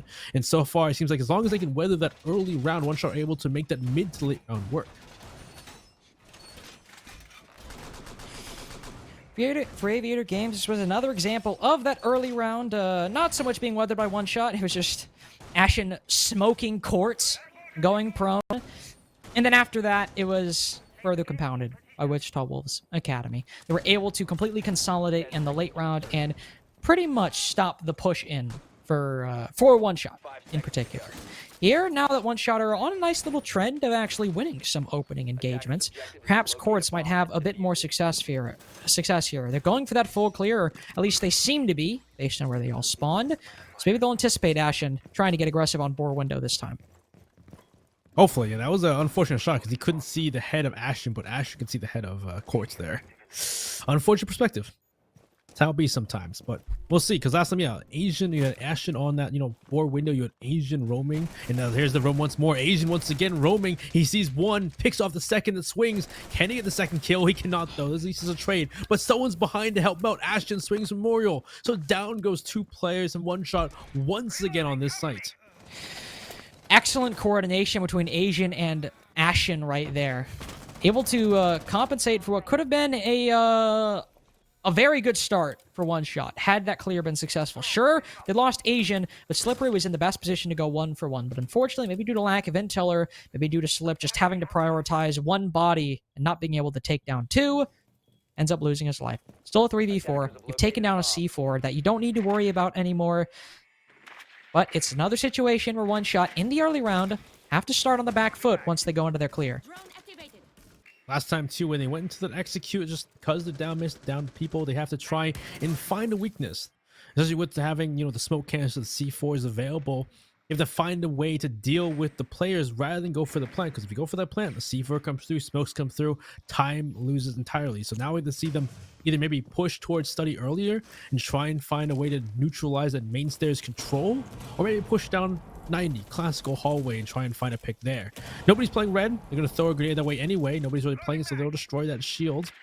But that means, do they have no more grenades for more shields maybe on site? Actually, there's only 1 shield anyway. Never mind. Well, there are no more grenades from Storm, so if they want to destroy any more utility, and well, it'd have to be from the Twitch drone of Kilo. There's only so much you can do with that, unfortunately. Not too much time as well, unfortunately, to try deal with some of this utility. Even then, Swalen sends out some X-Kairos, but I believe it's stopped by a BP that EMPs some of those X-Kairos. But either way, utility definitely stopped. Another one goes out. Now the on-site utility moves in. Sure, Swalen might have blinded himself, but he's able to move in to get the bomb down. Kilo's coverage is successful, and Swalen, sure, he's isolated because of the toxic gas, but the bomb goes down, and if you only care about results, doesn't matter all that much. Spiff C4 doesn't go out late. It comes exactly when it's needed, but there are Storms. He's trying to save it. Ambi sticking. You gotta go, Sledge, but Spiff is too elite for it to matter. 7-4 for Wichita Wolves Academy. They take their map pick after a bit of a pushback from the attack. That was a good pushback from the side of 1 shot, but not enough. In that round specifically, again, early round, once again, Wichita Wolves taking advantage of it, getting 2 picks. Sure, it was trade out by Asian, but still in a 4v3. And what could have been good there, they were able to find their way into sight and get that plant down. And you're in a 3v3 post plant at that point, but a C4 perfectly placed by the defenders takes out 2, puts it a 3v1 post plant, or I think it's 2v1 at that point. But still, the fact that it's 2v1 post plant, you gotta swing and win that fight. Not a lot you can do there. Just a great job from Wichita Wolves Academy to somehow make that back despite getting that plant down. Because once that plant goes down, usually teams will have an issue taking that back. But unfortunately for 1 shot, both their players were in close proximity. Yeah, and even then, the theme that's always been the same for Wichita Wolves Academy is if you give them those picks in the early round, it's very hard for you to end up coming back, even with a strong mid-round. When 1 shot were winning, it's when they were stopping that from happening or just making opportunities themselves. But in that final round, Wichita Wolves made an opportunity for the defense, and they were able to capitalize off of it extremely well. Even though the bomb did go down. That is the one little blemish on the rest of that round. So their map pick done and dusted. There is still 1 shots on the board. Not Cafe, as they might want. It will be Oregon. Before we go, of course, we gotta talk about Mavix gaming chairs. We always do. We always gotta talk about that at some point. We'll talk about it here. Endorsed by the likes of Optic Hacks and Scump. It's a gaming chair built with your comfort in mind. And I mean you specifically. Yes, you. We're having a conversation now. Have you heard of their new M4 gaming chair or the affordable prices for as low as $22.22 a month? If any of that sounds interesting, which of course it is, you're a man who likes a good deal and a product that is built for his own personal enjoyment. Well, you need to go to mavix.com/nerdstreetgamers to get the gaming chair of your dreams. And I promise you, it's there, just waiting for you to find it. But before we go to map number 2, Benny, you got anything to say? Anything you want to provide us with some closing thoughts before we head to a break? Oh, wait, work in that early round? That's all I can say at this point. Work on that early round. 1 shot, there's the key to success. We'll see if they implement it or see if they fall short and allow Wichita Wolves Academy to go to the grand finals. Find out after this break. Have to get aggressive. Breach looking for it, and Hill got it! Have to push for the kill. Have to kill the little Linsky. Transfers on 1-3! What a passion!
Welcome to the NerdStreet Winter Championships, featuring SCS6, a yearly open tournament series hosting the best players and teams North America has to offer, culminating in a community favorite, the Pro-Am. So let's discuss format. During the Winter Champs season, SCS6 will consist of 2 stages, where each stage begins with 2 open qualifiers. Once Stage 1 is complete, there will be an additional tournament offering 1 more qualification spot prior to Stage 2. Through participating in SCS6, players will acquire leaderboard points and cash prizing. The winning teams from Stage 1 and 2, as well as the additional tournament, will qualify for the Pro-Am. The top 2 teams from the leaderboard will also qualify. As we approach the end of the season, the final qualification spot will be determined through a last chance qualifier. The Grand Finals of the Winter Champs SCS6 will feature the return of the Pro-Am, where the top amateur teams have an opportunity to define their talent against the North American Pro League. But in the end, only one team will be crowned Winter Champs. Sign up today and make history. Have to get aggressive. Reed's looking for it, and he'll get it. Have to push for the kill. Have to kill the Malisi. Transfers on 1-3. What a passion! It's high noon. There's the 1v2. It's 5-1-1/2 for serve.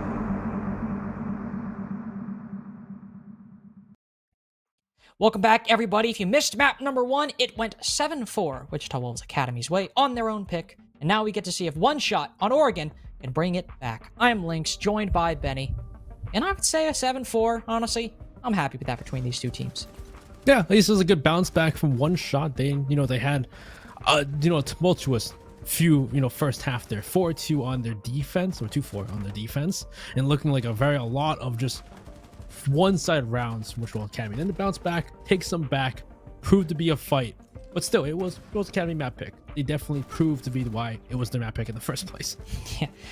Looking very solid on it, despite the fact that, One Shot have certainly played in the past. They're perfectly comfortable to go to it.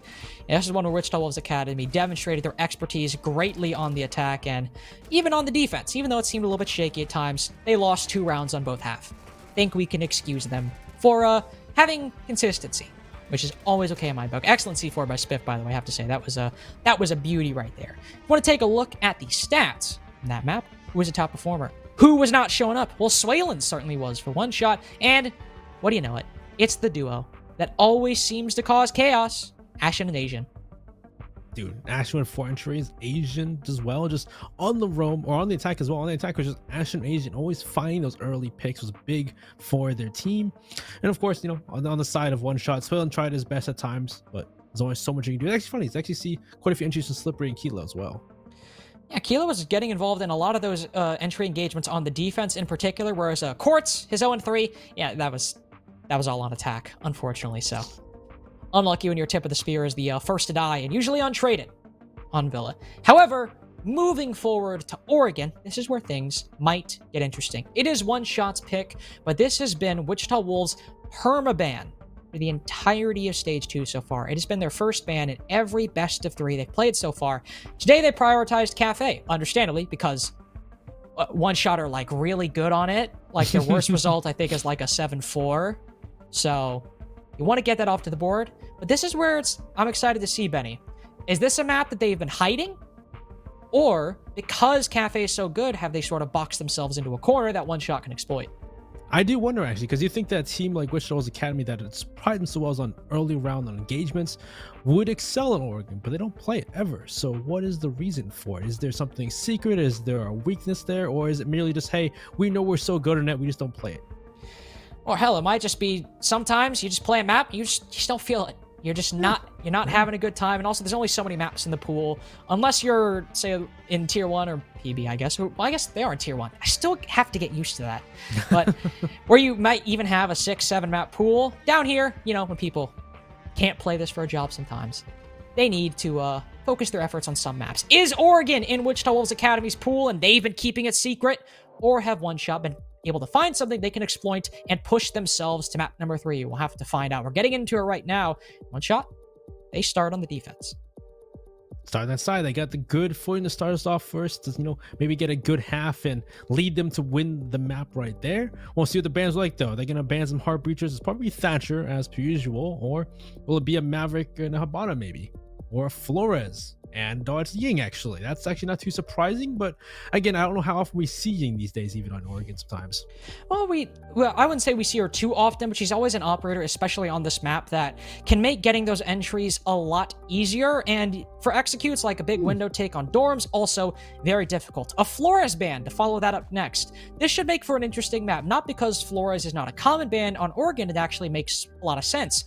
A lot of your clear, specifically those shields, will be more linear, especially in sites like Freezer, where Flores is very useful, where vertical plate isn't an option. With him off the board, it's going to make those positions a lot stronger and have to prioritize and use nades or the Zofia lifelines. But it does mean Thatcher is up, and that's always important, especially with all 4 hard breachers. At least Wamai available as well. Usually in response to Flores, they ban Wamai, but Wamai's left them up. So now Link's talking about that. Those spots are even stronger with the ADSs and the Wamais available to the defense. And especially with Ying off the board, they don't have to worry about trying to waste those, those discs or ADSs on the Candelas. So there's a lot of things here for the defense to work off of now. And especially because one of the few criticisms for Wichita Wolves Academy has been sometimes, especially in Stage 1, they could suffer with that utility clear. Getting that coordination down was sometimes an issue. Now, of course, there's a Thatcher. You don't have to worry about it as much, but Ambi and Wichita Wolves decide to 6-pick it to the Capital. Now, not to say there isn't important utility brought by Capital. He has the flame bolts and the smoke bolts, which can certainly be powerful, but with ADSs and Wamais on the board, the latter of which is only what can catch Capitals, they need, and I mean need, to get this clear down, especially if they want to go for one of the more common pushes in through Freezer, because you don't have that Thatcher anymore that could easily deal with those ADSs and those magnets. Now you need to utilize all of those flashbangs for Reed, that utility for Ambi, and also probably some frag grenades from either Asian, Ashen, or Spiff to clear out those ADSs and those Wamais. Because if you're hoping to use all 6 of those frag grenades, or even some of those firebolts, to actually attack players, you're going to have to use some of them if you want to clear all of this utility. Yeah, I don't think 3 flashbangs are enough to deal with both the disc and the ADSs. So it is interesting to see if they drop the Thatcher. We'll see how it works out for Wichita Academy. Of course, now we start off on that early round that we're talking about. See if one shot on the defense on the early round, how they do. Looks like they were roaming a bit towards small tower, but then again, just making noise, making it difficult, making it seem like they're rowing, but nobody's actually there. They're going to back off for the moment. Spiff's already upstairs. They're pushing elsewhere off towards small tower. So this is a quick draw by one shot. Maybe looking to cut off those roamers and get those kills, as they're going to fall back to site already, though. Storms will fire a few shots just before falling off. Hilo will push a little bit further up, hoping to maybe take out some drones that come flying down those stairs. None present itself or themselves so far. The right as I say that, there's a drone from Spiff, and there it went. Ashen not too far behind it, hoping maybe to catch someone off guard, as before the drone died, it gave a fatal Z-ping that did influence some of Ashen's play.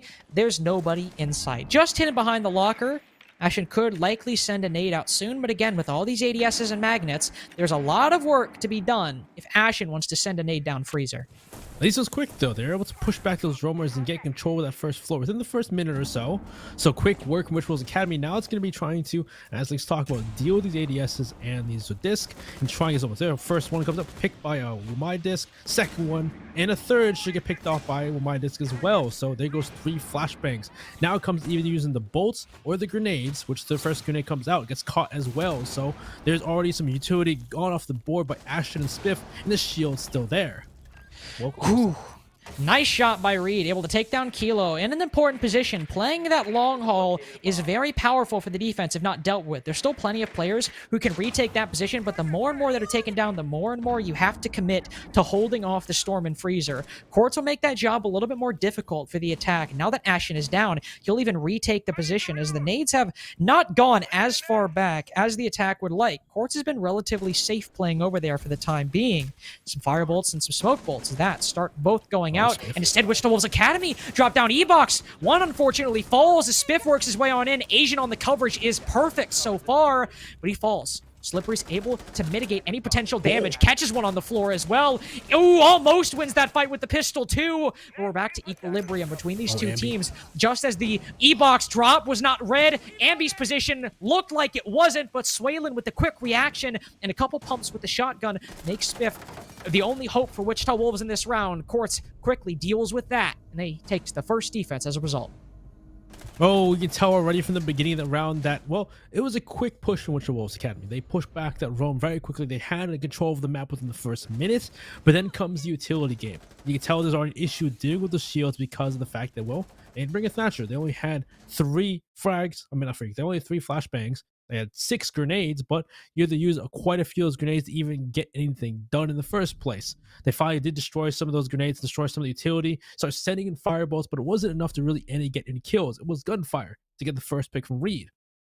From there, we could tell that this whole laundry freezer wasn't going to work. So they rotate over to E-Box, rotate towards Big Tower. They jump down E-Box, try to push the way through, but because it was kind of at that point, I guess, telegraphed, there was a good response from one shot from players and then looked that way, take those shots. Asia was able to get a pick here on Big Tower, trying to get their way through, but still in the end, not any of those redirections, misdirections, or distractions really worked for Wichita Wolves Academy. Even like Ambi trying to go from laundry later in the round when they thought the only push was going to be E-Box, he also gets cut down and pushed back off too. So Wichita Wolves Academy not able to make anything, unfortunately, from the misdirections or utility game. Let's go around. Wichita Wolves Academy will bring a Thatcher in their lineup, and thankfully for them, the Cade is 6 picked off from one shot, instead goes to a Wamai, so Wichita Wolves still have to deal with all that util clear, but with that Thatcher and also some more burn thanks to Ambi's shift to the Zofia, it's a little bit better. In fact, sure, you have those ADSs and those magnets, but with the Thatcher, who can disable all of those, and no hard breach denial, they might have made Wichita Wolves' job a little bit easier, and as a result, might need to get a bit more active on the defense if they want to try to stop any momentum gained by the attack. My only issue is going to be the lack of hard breaching. Only having the Habana to open up both Attic and Games Ball, if they go for that, is the only problem I foresee. But again, they can always win it off gun skill. You know how powerful and how well Wichita Wolves Academy guns off gun skill. Maybe they don't even need to really open too many walls per se. And of course, first start, just taking control first floor, trying to drive any roamers back. Wichita Wolves Academy, Ashen's already in, looking around, doesn't see anybody. Kilo had made his presence a little while ago. Quartz looking to get healed up by Kona Station.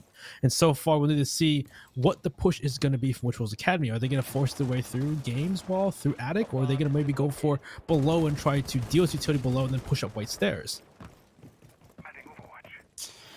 Well, they'll move into master bedroom for right now. Nobody playing inside a trophy anymore, but Quartz holding an angle back from Attic. Kilo and Ashen, the only 2 players over on small tower side right now. Ashen just moving his way on in, doesn't seem to have too much of a care in the world at the moment. Needs to be worried. He's droning out Kitchen, but has he spotted Kilo?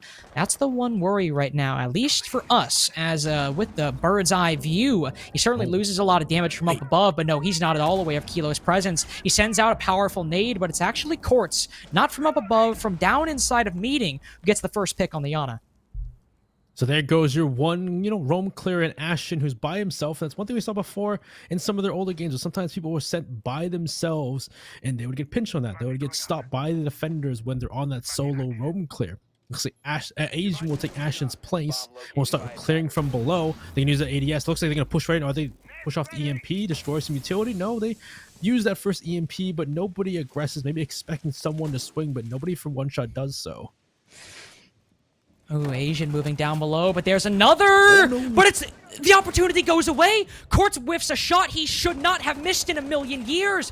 The frag grenade might miss, but both Kilo and Quartz together have somehow not let Asian go down! Spiff sends it on in through an Iruni gate. Swalen finishes him off, but this round is going the way of Wichita, and it seems like One Shot have completely blundered it downstairs! The attack will pull back for a moment, give the 2 remaining one-shot players a brief moment of repose to sit inside of Attic and on top of White and hopefully gain any last glimmer of intel into where Wichita Wolves are coming from. Storms could be the linchpin for this defense, the player inside of Attic who could stop Reed from moving on in. He'll try to use the wall for cover, but there's Quartz as well. The shots just go overhead, and Storms can't land his either. Impact grenade goes through, but it's just close enough. They have to go for kills. They get one. They get the second as well. That round could have been won downstairs. It wasn't, and Wichita Wolves made Quartz and Kilo pay for it. Oh, that was quite the round. That's the early start. The fact that Quartz did kill Ashen, and I talked about the fact that they didn't have a lot of heart breaching, so the only thing they could really open was the game's wall. And well, it seemed like that may have been the issue there, because again, it's a one-sided attack, so the members on one shot can stay in certain positions and repel that attack. But downstairs, Ashen goes down first. Like with top 4 from Wichita's Academy, sometimes they send people on solo roams without the necessary intel to really complete that roam. So Ashen goes down. Asian takes his place and starts clearing from below, just walking downstairs through Z. In that point, it was a position where he should have died. Quartz I don't know if it was Quartz, it was from someone else. I think it was Quartz that took that fight, and he should have killed Asian, but misses the shots. And even then, when Slippery took the place to help him out, they still could not kill Asian, allowing for, because of that fact, the players upstairs then to take that control. It was Reed and Ambi to rush from Trophy into sight. One goes down, but Ambi still finds over. I think Ambi went down, but he's still able to take that fight and push their way through sight, get some kills on 2 players in sight, and make that control, allow them to take control of games, and then necessarily get that plant down. It was down at that point to 2 players of one shot and try and bring it back. But having one player in the back of bunks, one player attic, there's only so much you can do in a 2v4. I'm sorry, Benny. I didn't pay attention to anything you just said because I just redeemed my SI 2022 Yana charm. I just got a drop by watching myself. Locate and defuse the bomb. Suffering from success right now. Shut up. Didn't hear my co-caster? But I got. No, I'm just kidding. I paid attention to you. We do have drops on, by the way, so I just wanted to do a little impromptu shout out. All right, Slip. All right, Slippery. A bold play. One that Yeah. unfortunately did not bear fruit for Slippery right there. Tried to go for a cheeky spawn peek outside a highway window, and he pays for it. He's not able to be finished off because he's dropped below the, I guess the windowsill. He's picked back up. Well, that's an interesting start to the round. Slipper getting aggressive, trying to find an early round, early round success. But so far, different from one shot. They're actually going to open up part of that single wall. We've seen this before from other teams like PB, and they have, have a shield inside a trophy. A shield, inside of, they have some, necessary utility inside the walk-in closets to really make it difficult for Wichita Wolves Academy to push through. Kilo with the first pick on to Ashen. Swaley getting aggressive. Is this a good play here? With the SMG-11 out, not the shotgun. He's waiting for someone to push through. He finds one, downs Reed, and he finishes him off. And the swing doesn't come through. He's going to shoot that shotgun out, try and find it, and he does find it, actually. Wow, somehow dodges the pre-fire. Spiff's there to cover, and Asian makes the most of what is sometimes a difficult position inside of Armory. Oh, and he could have made it a 2v2, but with no intel on Kilo's position, he inadvertently gives his life up by sprinting towards Z. 1v3, Spiff now enters the building. Finally, there's one player just around the corner from Trophy, but also one player just inside of Attic. Kilo loses most of his HP by rotating in front of Armory stairs. He can afford to lose a little, because it now gives away Spiff's position. Storms is definitely going to be the most problematic player. Slippery might swing, but that shotgun will always be an issue. If Storm swings out, all he has to do is land one shot, and that's 2-1 right there. Instead, Kilo is the one who finishes him off, and it is 2-1. Not from the player. I thought it might be, though. Yeah, that was a much different round from the side of one shot. Really just differing up that defense, making sure there's much more difficult time, or at least utility-wise, trying to take control of Trophy, trying to take control of Master Bedroom, opening up a rotate between games and walk-in closet, which you saw right there. That was where they got aggressive. They find that fight, takes down. Actually, I don't remember who the smoke player was even, but the fact that he got 2 picks off of that play, and then sure, they get traded out, but losing 2 members earlier on that round, and then Kilo able to find one of his own before that too. You're down 3 members. You're down to 2 people to try and bring it back, which good kill from Asian to try and bring one back, but then he gets taken out, and it's one swing from Z, leads it to a 1v3 for Spiff to find his way in sight, and he's walking to a crossfire. Defenders, protect your bombs being defused by attackers. Yeah, it's a good 6 pick by Spiff. Speaking of, you play the Thatcher last round. He will 6 pick to the Thatcher this go round. They still have the Capitao, but they are bringing that Thatcher. They might have less primary hard breaching, but Ambi still ran hard breach charges on Capitao, so they have plenty of hard breaching utility to open up these hatches, and even some of the walls, specifically the freezer one, if they want to, though perhaps not necessary. Unless they go for a back tower take, then they could have some more hard breaching thrown in there. But for what we know they'll get, they have plenty. And with that Thatcher as well, they don't have to go with the cumbersome utility clear and wasting of nades that they had to do in round number 1. They can throw an EMP grenade on the ceiling and clear out all that utility. Don't even need to worry about it whatsoever. Send in a firebolt. Send in a frag grenade if you want to. All because you brought Thatcher. Now, last time they killed the person by the shield was gun with his bullets, so that works too. That's also fair. If you want to go that way, go for it. Live your truth, King. Well, let's see how they do this time, as there was a roam last time for one shot on this round, but once they saw some sort of pressure or some sort of push from Witchwell's Academy, they backed off at a moment's notice. This time around will be the same, because last time, yeah, Witchwell's Academy had full control of the first floor within the first minute. This time around, it's taking a bit more time to drone things out, as there seems to be 3 members from Witch One Shot who are just waiting. And here they are. Not going to take that fight once again. They're going to leave as soon as that they walk in. So nothing's happening so far. Now we're going to wait for Witchwell's Academy so they can create this execute once again like they did last time. See a Jaeger pushing up Laundry stairs, but he quickly moves back down. Oh, Kilo and Quartz! Both worse for wear after Ashen says, I'm not letting you get away with this one. You might have escaped my sight last time, but this time, we're all pushing out. My lord, what the hell is happening for one shot right now? Trying to make a play, that's certainly one strategy to go for. They lose 3 bodies in the process and most of Swalin's HP, and now Asian might feel emboldened to make a push down that big tower stairs. Spiff also on top of Freezer at the moment, and I don't know if that gamble paid off. That's the second conga line I've seen in this league. What's going on? Oh no, I'm scared. That's just, you lose 2 players and then you think, okay, we're just going to line, in a line, go up those stairs and try and take that fight again. That was very odd from the side of One Shot. But I guess when you've already lost 2 players early on, maybe not expecting Ashen himself to just run down the stairs rather than to clone the gem replicator. Maybe that's what you do at this point. You have to get aggressive and take fights. But at this point, now the last 2 players in Swalen and Storms have to somehow stop this push, which now it looks like they're rotating towards E-Box. So it looks like that all the utility towards that laundry side still can be cumbersome despite the Thatcher being around. Spiff does have 1 EMP, so well placed. It could make the difference. Ooh, all Swalin's toxic canisters gone. So with low HP, he's got to win this by gunfights. No more utility to burn. It's not entirely his fault, but if he sneaks up here and catches the Finka with a nade in his hand, no, it was all for naught. Asian just baited them out. Storms makes some headway up top, but now he's got to head back down to the site. But oh, look at this. He's dropped the fuser. That's huge. The attack has to go for these kills, and if they want to do it, they have to go through Storms if they want to get that diffuser as well. This is make or break here. All or nothing. They're pushing up on stage. They have to win this fight, but Asian lands the pre-fire. He reads it out, and Wichita get their second attack. Well, what to analyze in that round? Well, don't be in the line of sight of Ashen is what seems like the that's good takeaway from that.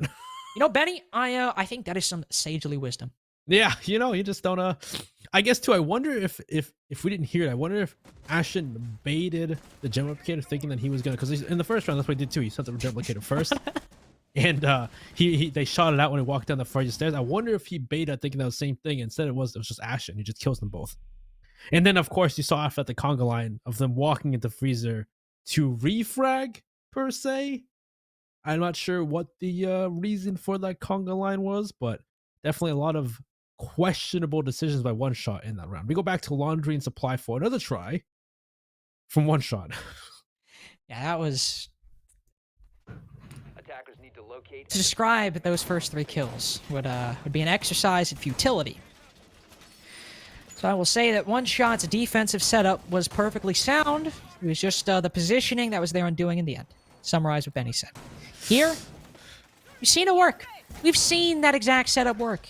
Even with the Thatcher on the board now. Of course, it is a little bit different, but that was not because of the Thatcher. That was because 2 players were caught out of their position. Whereas in the first round, they escaped behind the safety and the shelter of that locker and long haul. This go around, perhaps we'll see them just play a little bit further back. Quartz is all the way upstairs right now, so who knows what he's got in mind. but we can still see them run this exact same setup, and it'd be perfectly fine, so long as they're not caught pushed too far up. Locate a bomb and defuse it.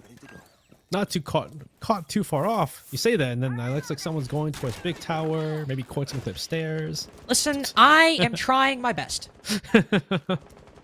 We'll see if they actually do go ahead with some of that aggressive positioning per se. I do see Storms going up towards T2, so maybe they aren't going for one of the other. They're going for the far side of the spectrum, going towards being more aggressive. Stop Wichita Wolves Academy from even take control of that first floor immediately. And I say that Kilo's already dead as Asian just walks in. Not Asian, Asian walks in, takes out Kilo. I see Spiff already on that second floor as well. Excellent kill by Ashen onto Kilo, but here's Quartz who gets one, but there's Asian to trade it out. Fortunately, all for naught. He got his one, but there's Ashen with the backup. One player, that's Storms. He's looking to maybe go for a little bit of a flank, or just hopefully to burn some more intel for Wichita Wolves Academy, but he will likely pull back down towards the site as I speak.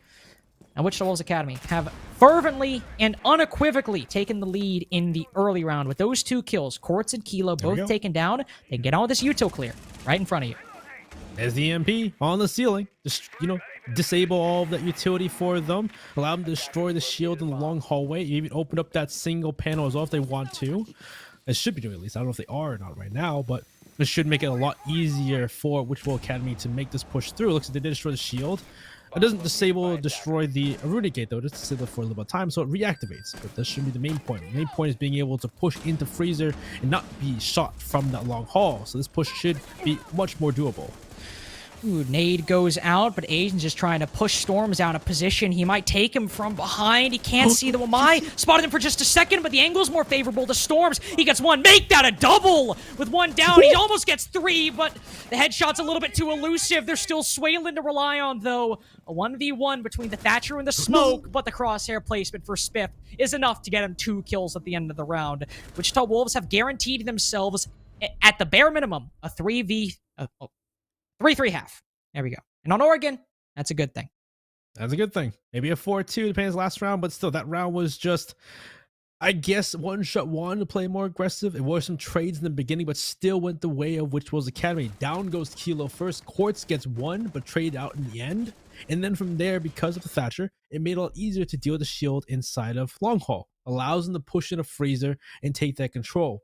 But even with that control they had, Storms playing the position of Long Haul, still able to get 2 picks for his team to bring them back. Even saw Quartz elsewhere deal with the player on Laundry and then leaving it though, but it's still, they're able to down the rest of those players, leaving it to Spiff in a 1v1 essentially in the end. And well, like just talking about crosshair placement. Unfortunately for Quartz, Spiff was ready for that fight, knowing he was in the closet and wins that out in the end, giving them 3-2 in the end. So now we go on to back upstairs. Another try from one shot, which they won before. Indeed, they have won before. And the big boost here was, of course, an opening kill by Kilo on Ashen, but then compounded by Swaylin pushing out the open panel of the master bedroom wall and getting not 1, but 2 kills on the players on the balcony.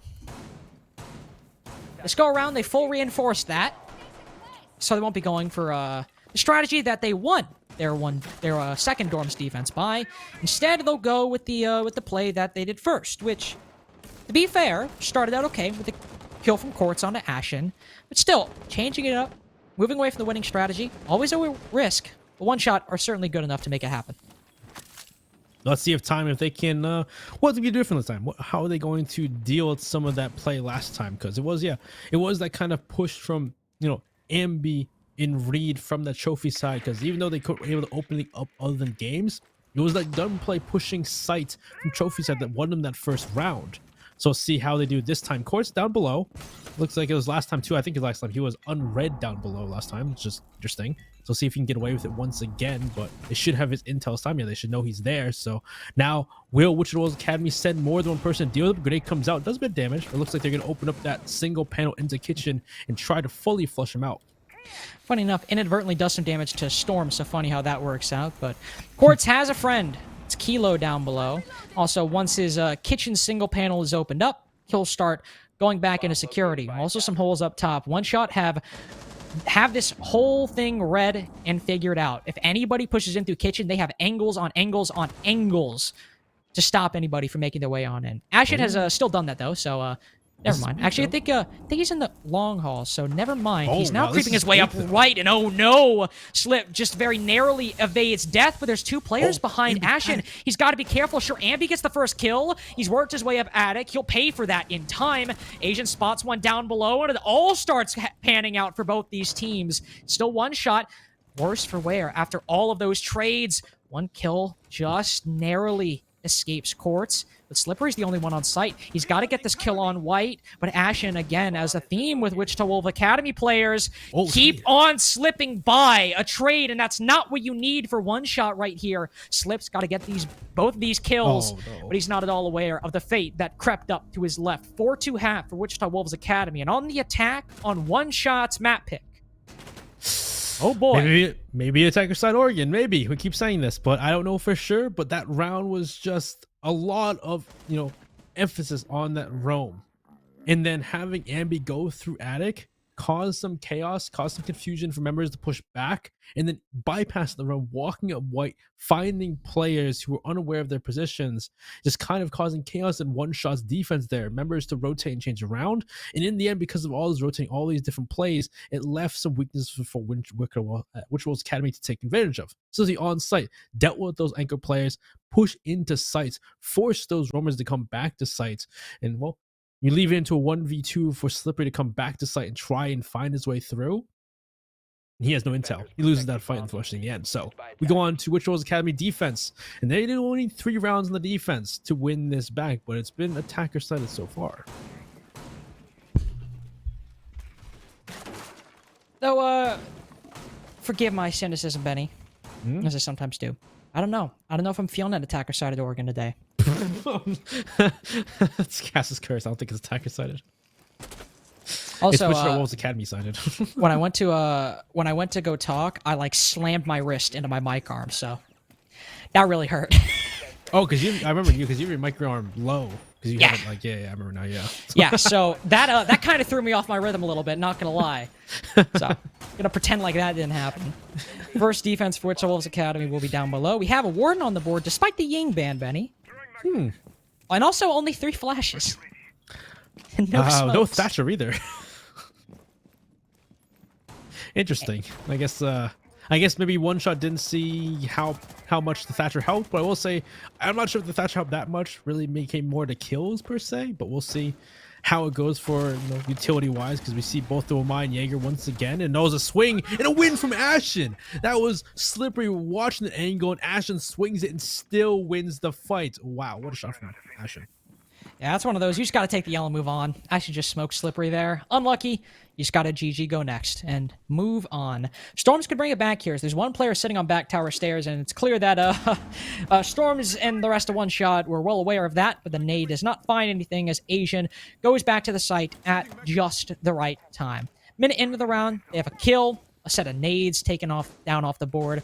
They can start layering these magnets, taking up their positions, and don't have to worry, even if one shot gets a lot of this control in the next 20-30 seconds. Yeah, they're sitting pretty for the moment. Just gotta wait for, with one shot to make their move next, especially in the man disadvantage and not having the grenades and not having only 3 flashbangs to burn with. A lot of this could go the way of, utility-wise, could go the way of Wichita Wolves Academy. Storm's looking to push the back tower stairs, push off Asian from pillar, but it looks like he'll at least destroy the Banshee first. Maybe looking to throw another grenade towards his position, but there's a magnet at least to aid him. And he's going to ping out the E-box is open. Be aware that at this point, one shot could rotate to an E-box drop instead, as that freezer push could be difficult with that shield and, that long haul still working and waiting for Wichita Wolves Academy.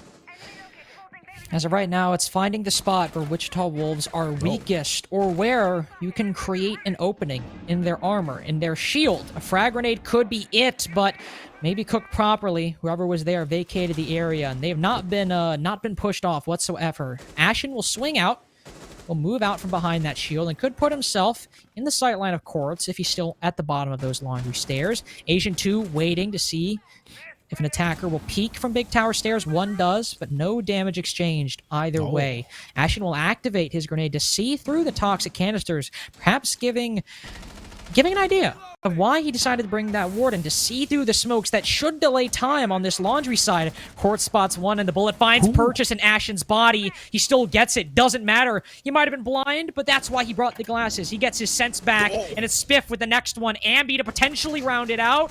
Kilo trapped inside of laundry. He makes it a flawless round for Wichita Wolves Academy to start out their defensive half. That was a round once again where you saw there was still shields in far hall, there was still long hall. There was still shields elsewhere. They could not do the shields due to the lack of burn. And on top of that, they didn't even try to rotate for a different play like we saw from Wichita's Academy. They stuck to the laundry freezer take. And well, that was pretty smart from Ashen. Bring the glasses to see through the toxic canister to win those fights against the attackers who are trying to look through and fight them. They're at the disadvantage. Doesn't make it really a 50-50 if you can't see through smoke, can you? Now, it makes it a little bit difficult. Unless you're Ashen. In which case, it doesn't matter. Are they going to give an attacker those glasses next or something? That's just Ying. But, like, only her. Well, she can't see through toxic smoke, though. She can see through her candelas. Well. Think about that one. Does she get flashed by regular flashes? He's paused. There we go. I think a timeout call might have been a very late reaction, but we got it. Yeah, this would be a good time for one shot to figure things out because yeah, that round was just in that first second round. Sure, there was some issues, but it seemed like there's some more things I need to think about. There wasn't even any early aggression from Wichita Academy too much either. It was mainly, well, I see Ashen. Ashen was the really early aggression was him, but otherwise it was mainly just that first pick and then trying to work through that utility, which they never really could due to the fact they didn't bring the Thatcher. And even now in this lineup, I don't see a Thatcher. No, we do not. We do not see a Thatcher, unfortunately. And there's still a Jaeger and Wamai, so we're going to have an emphasis on that projectile denial from Wichita Academy. Unless they 6-pick. Could 6-pick off the Jaeger or the Wamai. Probably the Wamai, I would guess, but I've been wrong before. And on dorms, it'll still be as prevalent of an issue as it was. Of course, there's also the factor of hard breach denial, so you can cut through that with the Maverick, but again, it's made easier with the presence of a Thatcher because of that broader application to electronics in general, beyond just, say, with the Maverick and cutting open walls, bypassing Cades, Mutes, Bandits, and so on. So for one shot, it might be a worry if they're maybe accidentally handicapping themselves, but maybe after this timeout, they can prove they can make it work with the utility and foregoing that shortcut. Well, we'll see here as the pause ended. Will there be a change in the lineup for one shot? Are they going to stick to their guns as we go ahead with this round? Otherwise, like let's talk about, this might be an issue because they have to use they can open the walls of the Maverick. They can make their way through certain things, but those shields will stay up. There's not nearly enough burn to deal with these shields that people put around, especially with, having the Goyo on the board. So far, yeah, they will stick with no Thatcher. Don't need the EMPs apparently. All right. And now the question is going to be, can they even push this trophy side with the amount of disc and ADSs that we placed on it? Well, they have some burn. They can use the Iona clone to burn the Aruna gates, obviously. They can use the concussions and the flashbangs from Swalen and Kilo, respectively, to burn. And at that point, they're left with the Gaunt 6s and the nades. And if you bring enough, it might not matter in the end. If you still have 4 nades to do the job, it's not the biggest deal. But again, it's one of those situations where it's a frag grenade. You feel just kind of guilty if you use it to burn a magnet or an ADS, especially the previous utility clear is poorly timed or those nades don't actually find their targets. Ambi's going for a spawn peek because why not? He'll go for a quick peek, go for a couple taps, and yeah, it doesn't work. But he lives, so we're all good. He lives, that's the point. He took a few shots, made it a bit dangerous for the attack pushing through from street, but otherwise, just, running around. Spiff playing inside army. There's some extensions here from Wichita Academy when it came to this far side when it comes to trophy, armory, master bedroom. There's extensions made by Wichita Academy. Make it difficult for them, or at least cause them to rack their head and trying to figure out how to stop these players from playing these positions. Especially too, they've even opened up a rotate into walk-in closet like we saw from one shot on their defense that they won on this site. So definitely going to be some awareness and caution for one shot pushing through. And Quartz, we'll start off though, down below, down goes Asian. Still Ashen to worry about, of course. So job is not done for one shot just yet, but they're starting off very nicely, catching a player in a wayward position far off the site. There's also work to be done on the site, of course, but Kilo, look at this, a nice long angle leading into master bedroom, or into the site itself, as I believe the left panel might be open, but Ashen just runs out. He simply does not care. There's Kilo to recover, but we're back with this issue. How are they going to take down those mute jammers now, Benny? Because your Maverick is gone. Can they even open up an attic? Is this going to be maybe going up my white stairs, going for a different play through big window instead? Because otherwise, I still haven't made the progress into master bedroom. I haven't opened up anything on this side, so this has to be a rotate from one shot to make a play happen. So you already see Swaley going towards big window, maybe one player down below in the Yana of Storms. So now they're trying to prep for a different play, knowing that this play in the master bedroom seems too costly. Well, Spiff will hold out in trophy. Ooh, Ambi holding fast on top white, but loses a lot of damage as a result. Trying to make a play, he goes to see the guy on upside down repel, but he did not account for the second player, and makes it a worse situation for Wichita Wolves Academy. Spiff goes out again to make a play, but is still unaccounted for positioning for one shot that they don't consider. Reno is probably somebody watching the left side of the window, but he doesn't pre-fire. He's a bit hesitant in one shot, win their next round, especially because Wichita Wolves gave them a lot of those kills. Yeah, there was a lot of positioning that was questionable from Wichita Wolves Academy that round. Earlier on, we saw Quartz take out Asian on the roam, which we've seen from teams, Wichita Wolves Academy, especially, or these other teams will roam solo. They'll be running around, and sometimes they can take it off. It happens. But then from there, we see picks. Well, we saw Ashen run out. He goes for 1-for-1. He takes down Quartz. Nothing too crazy. Just going for the 1-for-1 run out to deal more damage to One Shop's lineup. But then you saw Spiff, we saw Reed, we saw those members just kind of walking in positions where it was very questionable. I think it was Spiff at first. Spiff or Reed sees one repelling upside down, just walks in front of the big window. That was Ambi. Oh, that was Ambi. It just, again, that was just questionable. Attackers need to locate and defuse. And then on top of that, players then walking, he saw, I think it was maybe Spiff after that, the Jaeger who walks in the walk-in closet after maybe dodging bullets behind him, takes a fight with the the sledge who's still sitting outside master bedroom balcony. So a lot of those kills were just kind of odd in a sense. Maybe different this round around as I could retrying that top floor. Running the same strat as well, we saw, I believe it was Reed 6-pick the Cade back to the Wamai. I might have that wrong. My memory is actually failing me a bit right now. But they are going for the same setup. That much we can say for certain. They've opened up one of those master bedroom panels. They're putting a Rooney gate on that.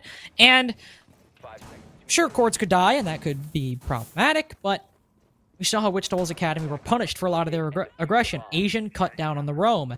Ashen as well, who went for a run out and went 1-for-1, but combined with the earlier kill, it worsened the damage that especially would be done later on.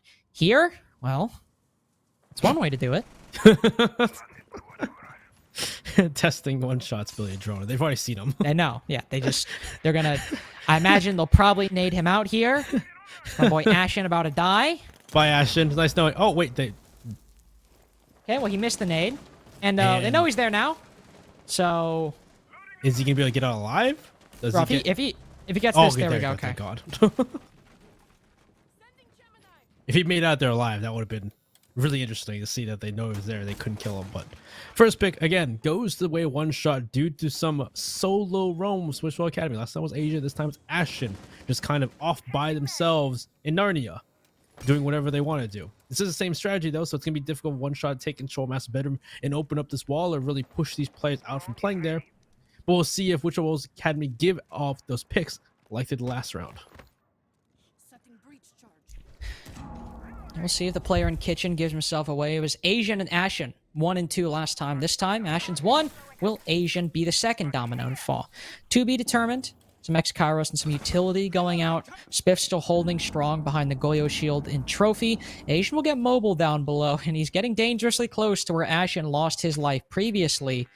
See if he ends up making a play. It's one shot or not. Letting much slip by them, but as Slippery, coincidental, starts moving on in. He's getting dangerously close by Asian, who smokes him.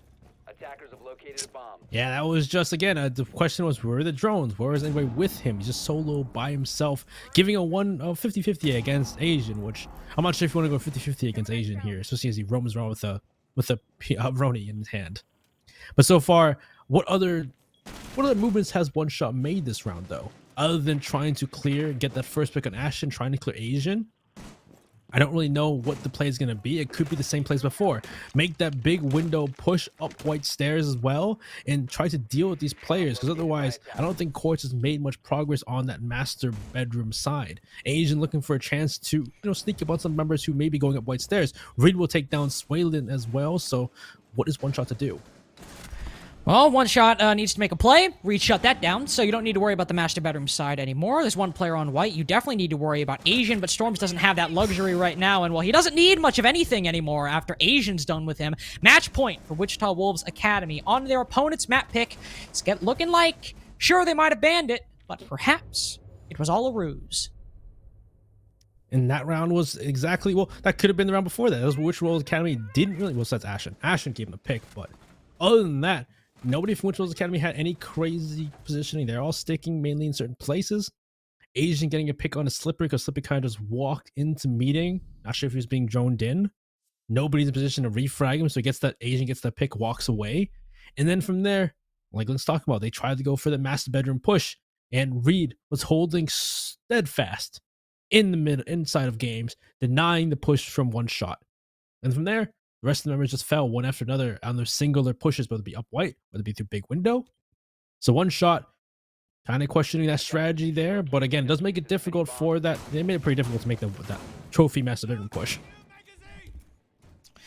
Certainly so. And difficult was the basement push as well. Trying to find an opening in laundry, couldn't find it. Opening in freezer, couldn't find it. Opening by big tower side, maybe? Nope, still could not find it.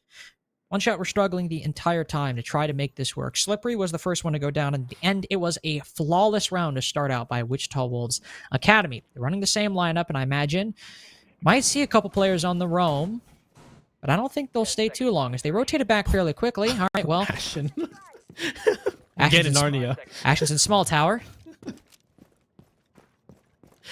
Cool. Oh, will he stay as welcome here? It looks like he's going to get in a drone, getting on a default cam and see if he can spot someone pushing his away as he's just sitting around, playing the roam game once again. Looks like he's going to fall back towards Saiton. This was the big thing, is able to use those glasses pretty well against those toxic cancers to take advantageous fights against attackers who were trying to look through that toxic cancers and could not see it, but he can. But so far, the first step was also Slippery. He had opened up that floor last time and taken a fight with Ashton. He had lost that fight. This time, he's not even going to take the fight. He just opened the floor and back off. He doesn't want to take that fight, thinking he might lose it once again. Yeah, Slip's all good. He's not trying to lose a set of nades in the first 45 seconds like he did last time. He's perfectly okay to play it safe on that regard. He will, however, be happy to try and take down Spiff, sitting on top of Freezer Stairs. And Spiff, he's not like Ashen. Spiff's like, nope, I'm good. I'm instead just going to pull back, let my magnets regenerate. Maybe we'll have a tussle later on in the round. But for right now, I'm gonna head back to my position if that's okay. Asian's thinking the opposite. He's like, maybe I can find some intel, maybe some drones to shoot over by back tower stairs. While the attack's pushing Freezer, maybe I'll get an idea of if they're diversifying their take at all. None inclination or inkling just yet, but as one player moves up Green Hall, that might change momentarily. Yep, some openings made by One Shot. You see over on the far side, Storms maybe anticipating Asian's aggression. He's looking for a pick, looking for an opportunity if the Wichita Wolves Academy players are getting too antsy, waiting for One Shot to make their move. But so far, the question was, last time they went for that laundry freezer take, didn't go so well. Maybe this time they may be going for that back tower, big tower, E-box drop instead. As it looks like those members are pulling off the laundry freezer side, and Asian's gonna be the first one up as Storm's looking to swing. Asian's gonna pull towards barrels, and now we'll see the members even go towards bunker. At this point, still waiting on what they're gonna do. Oh my god, he's just gonna go for it. Oh, wow, Asian, you are flirting with death right now, my man. You gotta chill out. It's still a 5v5. You have a job to do. Let's not lose our life so far. Peeking Pillar? That's a little bit of a different story. If you want to play behind Pillar, try and take down Storms from that angle, hey, I totally get that. It was the push-up I was a little bit worried about. Never mind, he goes for it again. That time, Storms almost was caught lacking, but now Asian's in for a world of hurt. A nade going through. Slippery looks the wrong way. He can't react to the Malusi in time. It's Ashen to take him down. Storm's completely asleep at the wheel. Kilo's pushing on through, but only does minimal damage to the defense, who certainly suffered a bit, but it's Quartz going huge. Gets one, puts Ambi down to one. Swaylin finishes him off. It's Reed. He can end it right here. He can repeat the grand finals with one. Just 2 kills after this. He sees him. He sees the head, but he loses the fight. One shot, stay alive for just a little bit longer. That was a flurry of kills. Wow. Ashen goes huge, holding on to one side, but then you see Kilo, you see Quartz pushing from Laundry and from Freezer in a misdirection. Getting those picks, finding the way into sight, worming the way through the weaknesses of Wichita Wolves Academy's defense there, and finding the way into sight to cause as much chaos basically as much as possible. Leaving into a 2v1. And right there, trades it out. And that's a good win for one shot to bring them back, but they are still 2 rounds away from going overtime. 2 rounds where they get to win another site, like either downstairs again or kitchen or from upstairs, kids and dorms. See Ashen go from not just from the Warden Benny, but from the Goyo, then do the Ella. So multiple operators changed, both in terms of the previous round and the 6-pick phase. He's going crazy. Probably being small tower at the beginning again, because Ashen's feeling himself. Is he gonna lie down next to generator again? I don't know. I don't think so. I'm gonna be honest with you. I don't know about that one. Do not know about that one. Is he gonna pull a gunner and sit underneath a desk? What desk? What desk would he sit under? I don't know if can you sit under the desk in a small tower. If you could do that, maybe. Oh, that's true. I guess there's a desk in small tower. Yeah, I don't know if you can sit under it. I don't know if you can or not. Be cool though. Oh. Well, either way, point being, the change of the Ella is not substantial enough to warrant and merit much of a change in their setup. Even then, Ashen still brings a shield. He's not placed it down, by the way. We'll see what he does here. All right, he's going back. Cool. He's just running around the map like a madman. Yeah, all right, there you go. He's not going back. Well, this time Asian's gonna be the one kind of, mulling around upstairs, causing some noise. And it looks like this is more maybe a bunker approach, as they're barricading a lot of doors compared to before on the side of Wichita Wolves Academy. Quartz looking to see if someone is there to take a fight over by the White Stairs window. Asian would be the only one to do so, but I don't think Asian's even going to stick around that long. So once again, it seems like this is still pushing towards waiting until one shot make their execute, and Wichita Wolves Academy are sticking to playing more reserved compared to some of the previous rounds. They're just waiting for a chance, waiting for Wichita Wolves for one shot to make their move. And if they go for that same play over towards the big tower side, and maybe have that same misdirection from, Laundry and Freezer, which was the big reason why they won the round.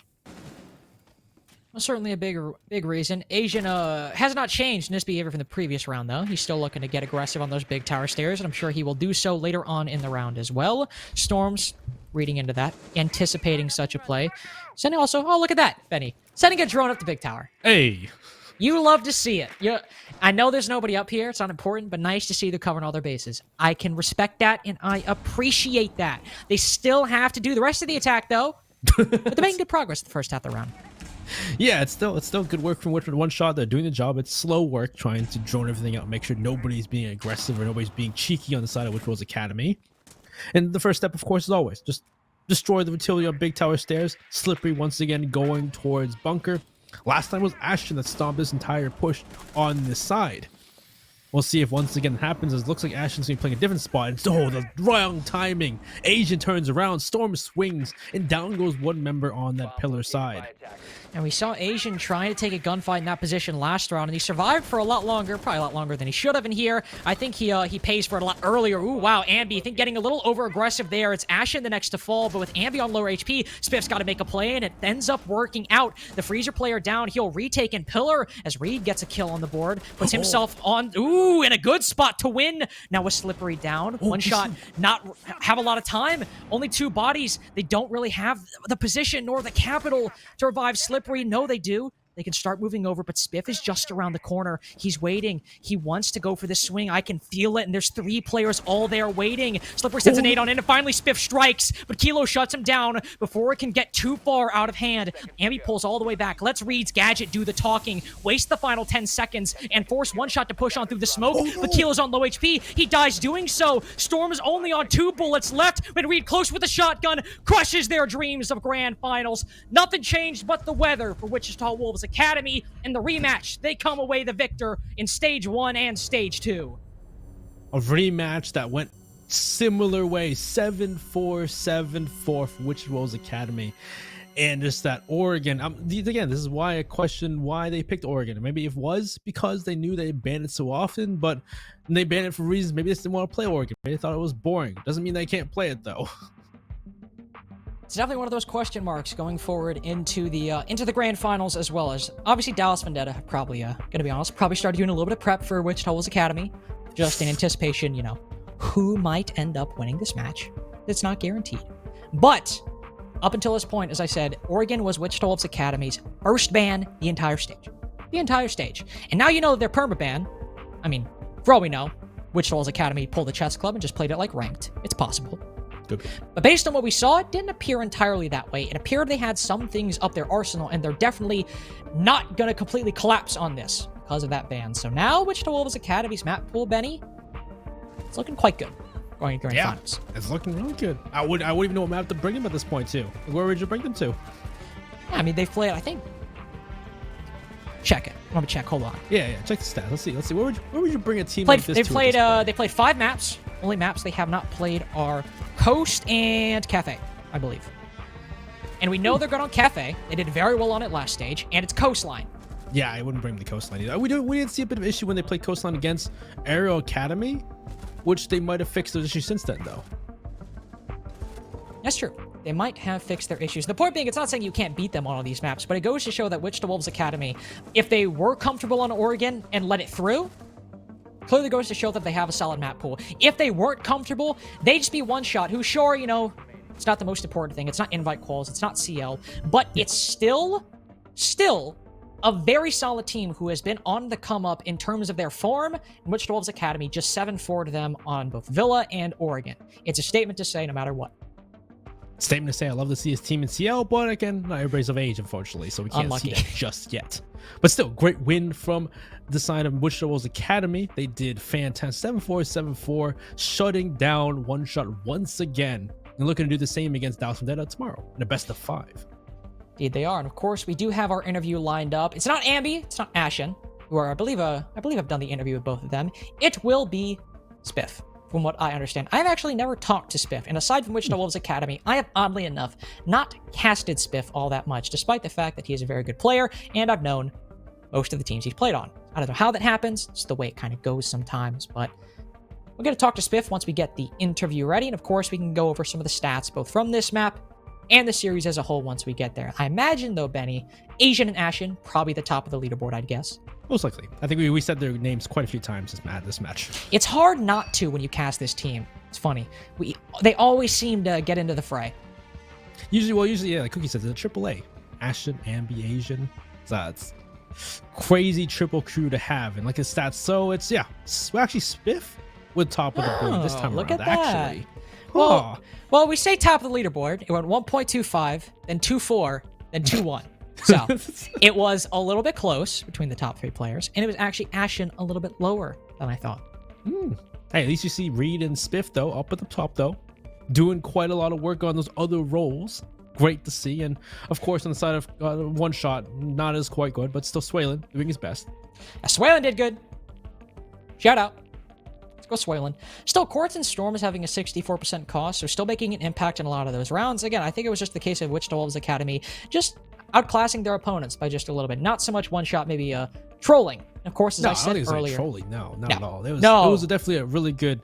Well, it depends on the round. But for the most part, I think One Shot were doing great. Yes, I would agree with that as well. We'll see what Spiff's characterization of events is. As I said, we have him up for the interview to talk about, well, he's in grand finals now. So Spiff, how are you feeling? I'm feeling good. That was a great dub today. Definitely a great dub. 7-4 on both maps. I mean, going forward, you see the bracket come out. You see that before grand finals even happens, assuming you win the quarterfinal match, you'll have a rematch in the semis. Is that an immediate momentum boost, just knowing, you beat him in a BO5 not even, a month ago? Yeah, we came into the match with like full confidence. Like we were working on all our maps, and we kind of predicted what maps they were gonna pick and all that. Well, that's actually what I wanted to ask. So we brought it up a couple times during the stream. You guys have banned Oregon the entire stage so far. One Shot Picket maybe thinking, hey, they banned it a lot. Surely they don't play it. Was that a case of, you guys were secretly preparing it? You guys just decide to play ranked and go for it anyway, or is that, Oh, confidential? Yeah, we definitely practiced organ a lot. We made sure like we had plenty of reps to make sure like our organ was down to a T, and hey, it worked out today. I was about to say, it definitely worked out today, to be sure. Now, you going forward, you're playing Dallas Vendetta. Once again, Wichita Wolves Academy, I think by now, the undisputed best team in T3, is going to fight a CL team on the come-up to win SCS. Again, it doesn't even affect you at this point, does it? I'm sure this is just another day at the office. Yeah, we want a revenge for Dallas when they beat us on first game day. Well, that's true. I actually forgot that second. was a 2-1. Yeah. So you're intimately acquainted with Newers in the game at this point. I imagine it's probably a little bit of a rivalry going on there between you guys and him specifically. Yeah, definitely. He's nasty, so we got to shut him down. Yep. Well, let's see if you guys can implement that playstyle successfully, as you and Dallas Vendetta are our two teams in the grand finals. Anything you want to say to anybody watching who just saw you take that beautiful dub today? Thank you for all the support. Shout out Dylan and Josh.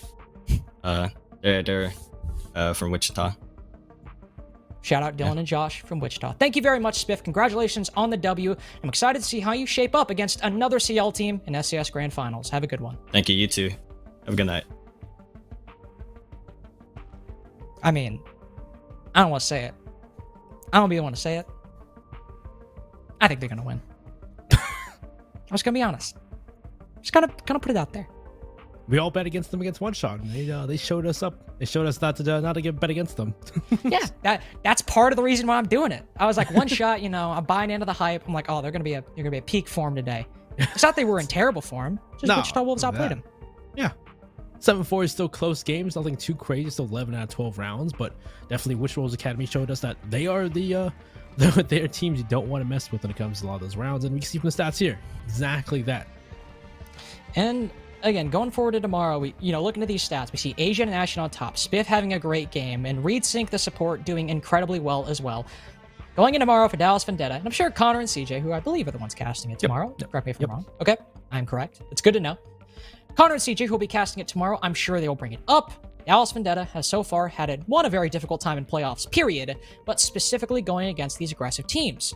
You had the first challenge with West Garfield. Certainly a challenge, took all 3 maps, but it ended up working out. And you have the next team, Chess Club. It might be the same scoreline for all of those maps, but still a difficult one at that. And now it levels up even further, and you go to Wichita Wolves Academy in a best of 5 who 3-0'd One Shot last time. And if you thought those first 2 playstyles were difficult, especially on map 2, seemingly, and map 1, oh boy, is it going to be turned up to 11 tomorrow.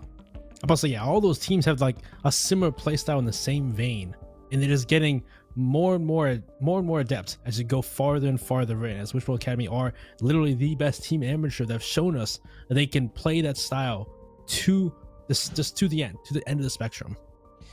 Yeah, so they're gonna bring the pain against Dallas Vendetta. But of course, as I said, Newers, probably one of the best up-and-coming players right now. Everyone else on that roster has been putting in a consistent effort for years now. Inrio, Vivid, Giddy. That core of 3 has been grinding for so long. If anybody can do it, it can be them with this new roster. We, of course, though, before we round out the show and say goodnight, we have our Mike and Ike sweet play of the day. If you want something to chew on, something to ponder while you dissect this play, and you look at it and gaze upon it lovingly, get some Mike and Ikes to munch on as well. Something to think about, the fruitiness, the chewiness that seems so inhumanly impossible for a candy to have, and yet Mike and Ike's, in either the original, the Mega Mix, or the Sour, has it in spades. So thank you to Mike and Ike's as always for sponsoring us and presenting our sweet play of the day. What is it? I don't know. It's been 2 best of 3s. It's been a while. I still want to put out the sour play today.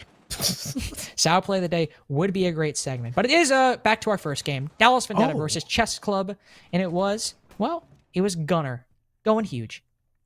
Clutching it for his team, I think. This is the round where it looked like they were supposed to, Dallas Vendetta was supposed to win this round. But Chess Club, still, despite the odds against them, Gunner playing so well, just taking shot after shot. He saw the triple kill already for the round for him.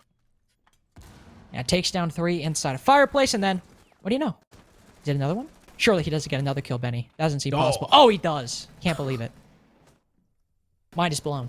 But yes, obviously that was just a small taste. If you just tuned in for the final series and you missed the first one, this is a small taste of what we saw from Chess Club on that map against Dallas Vendetta.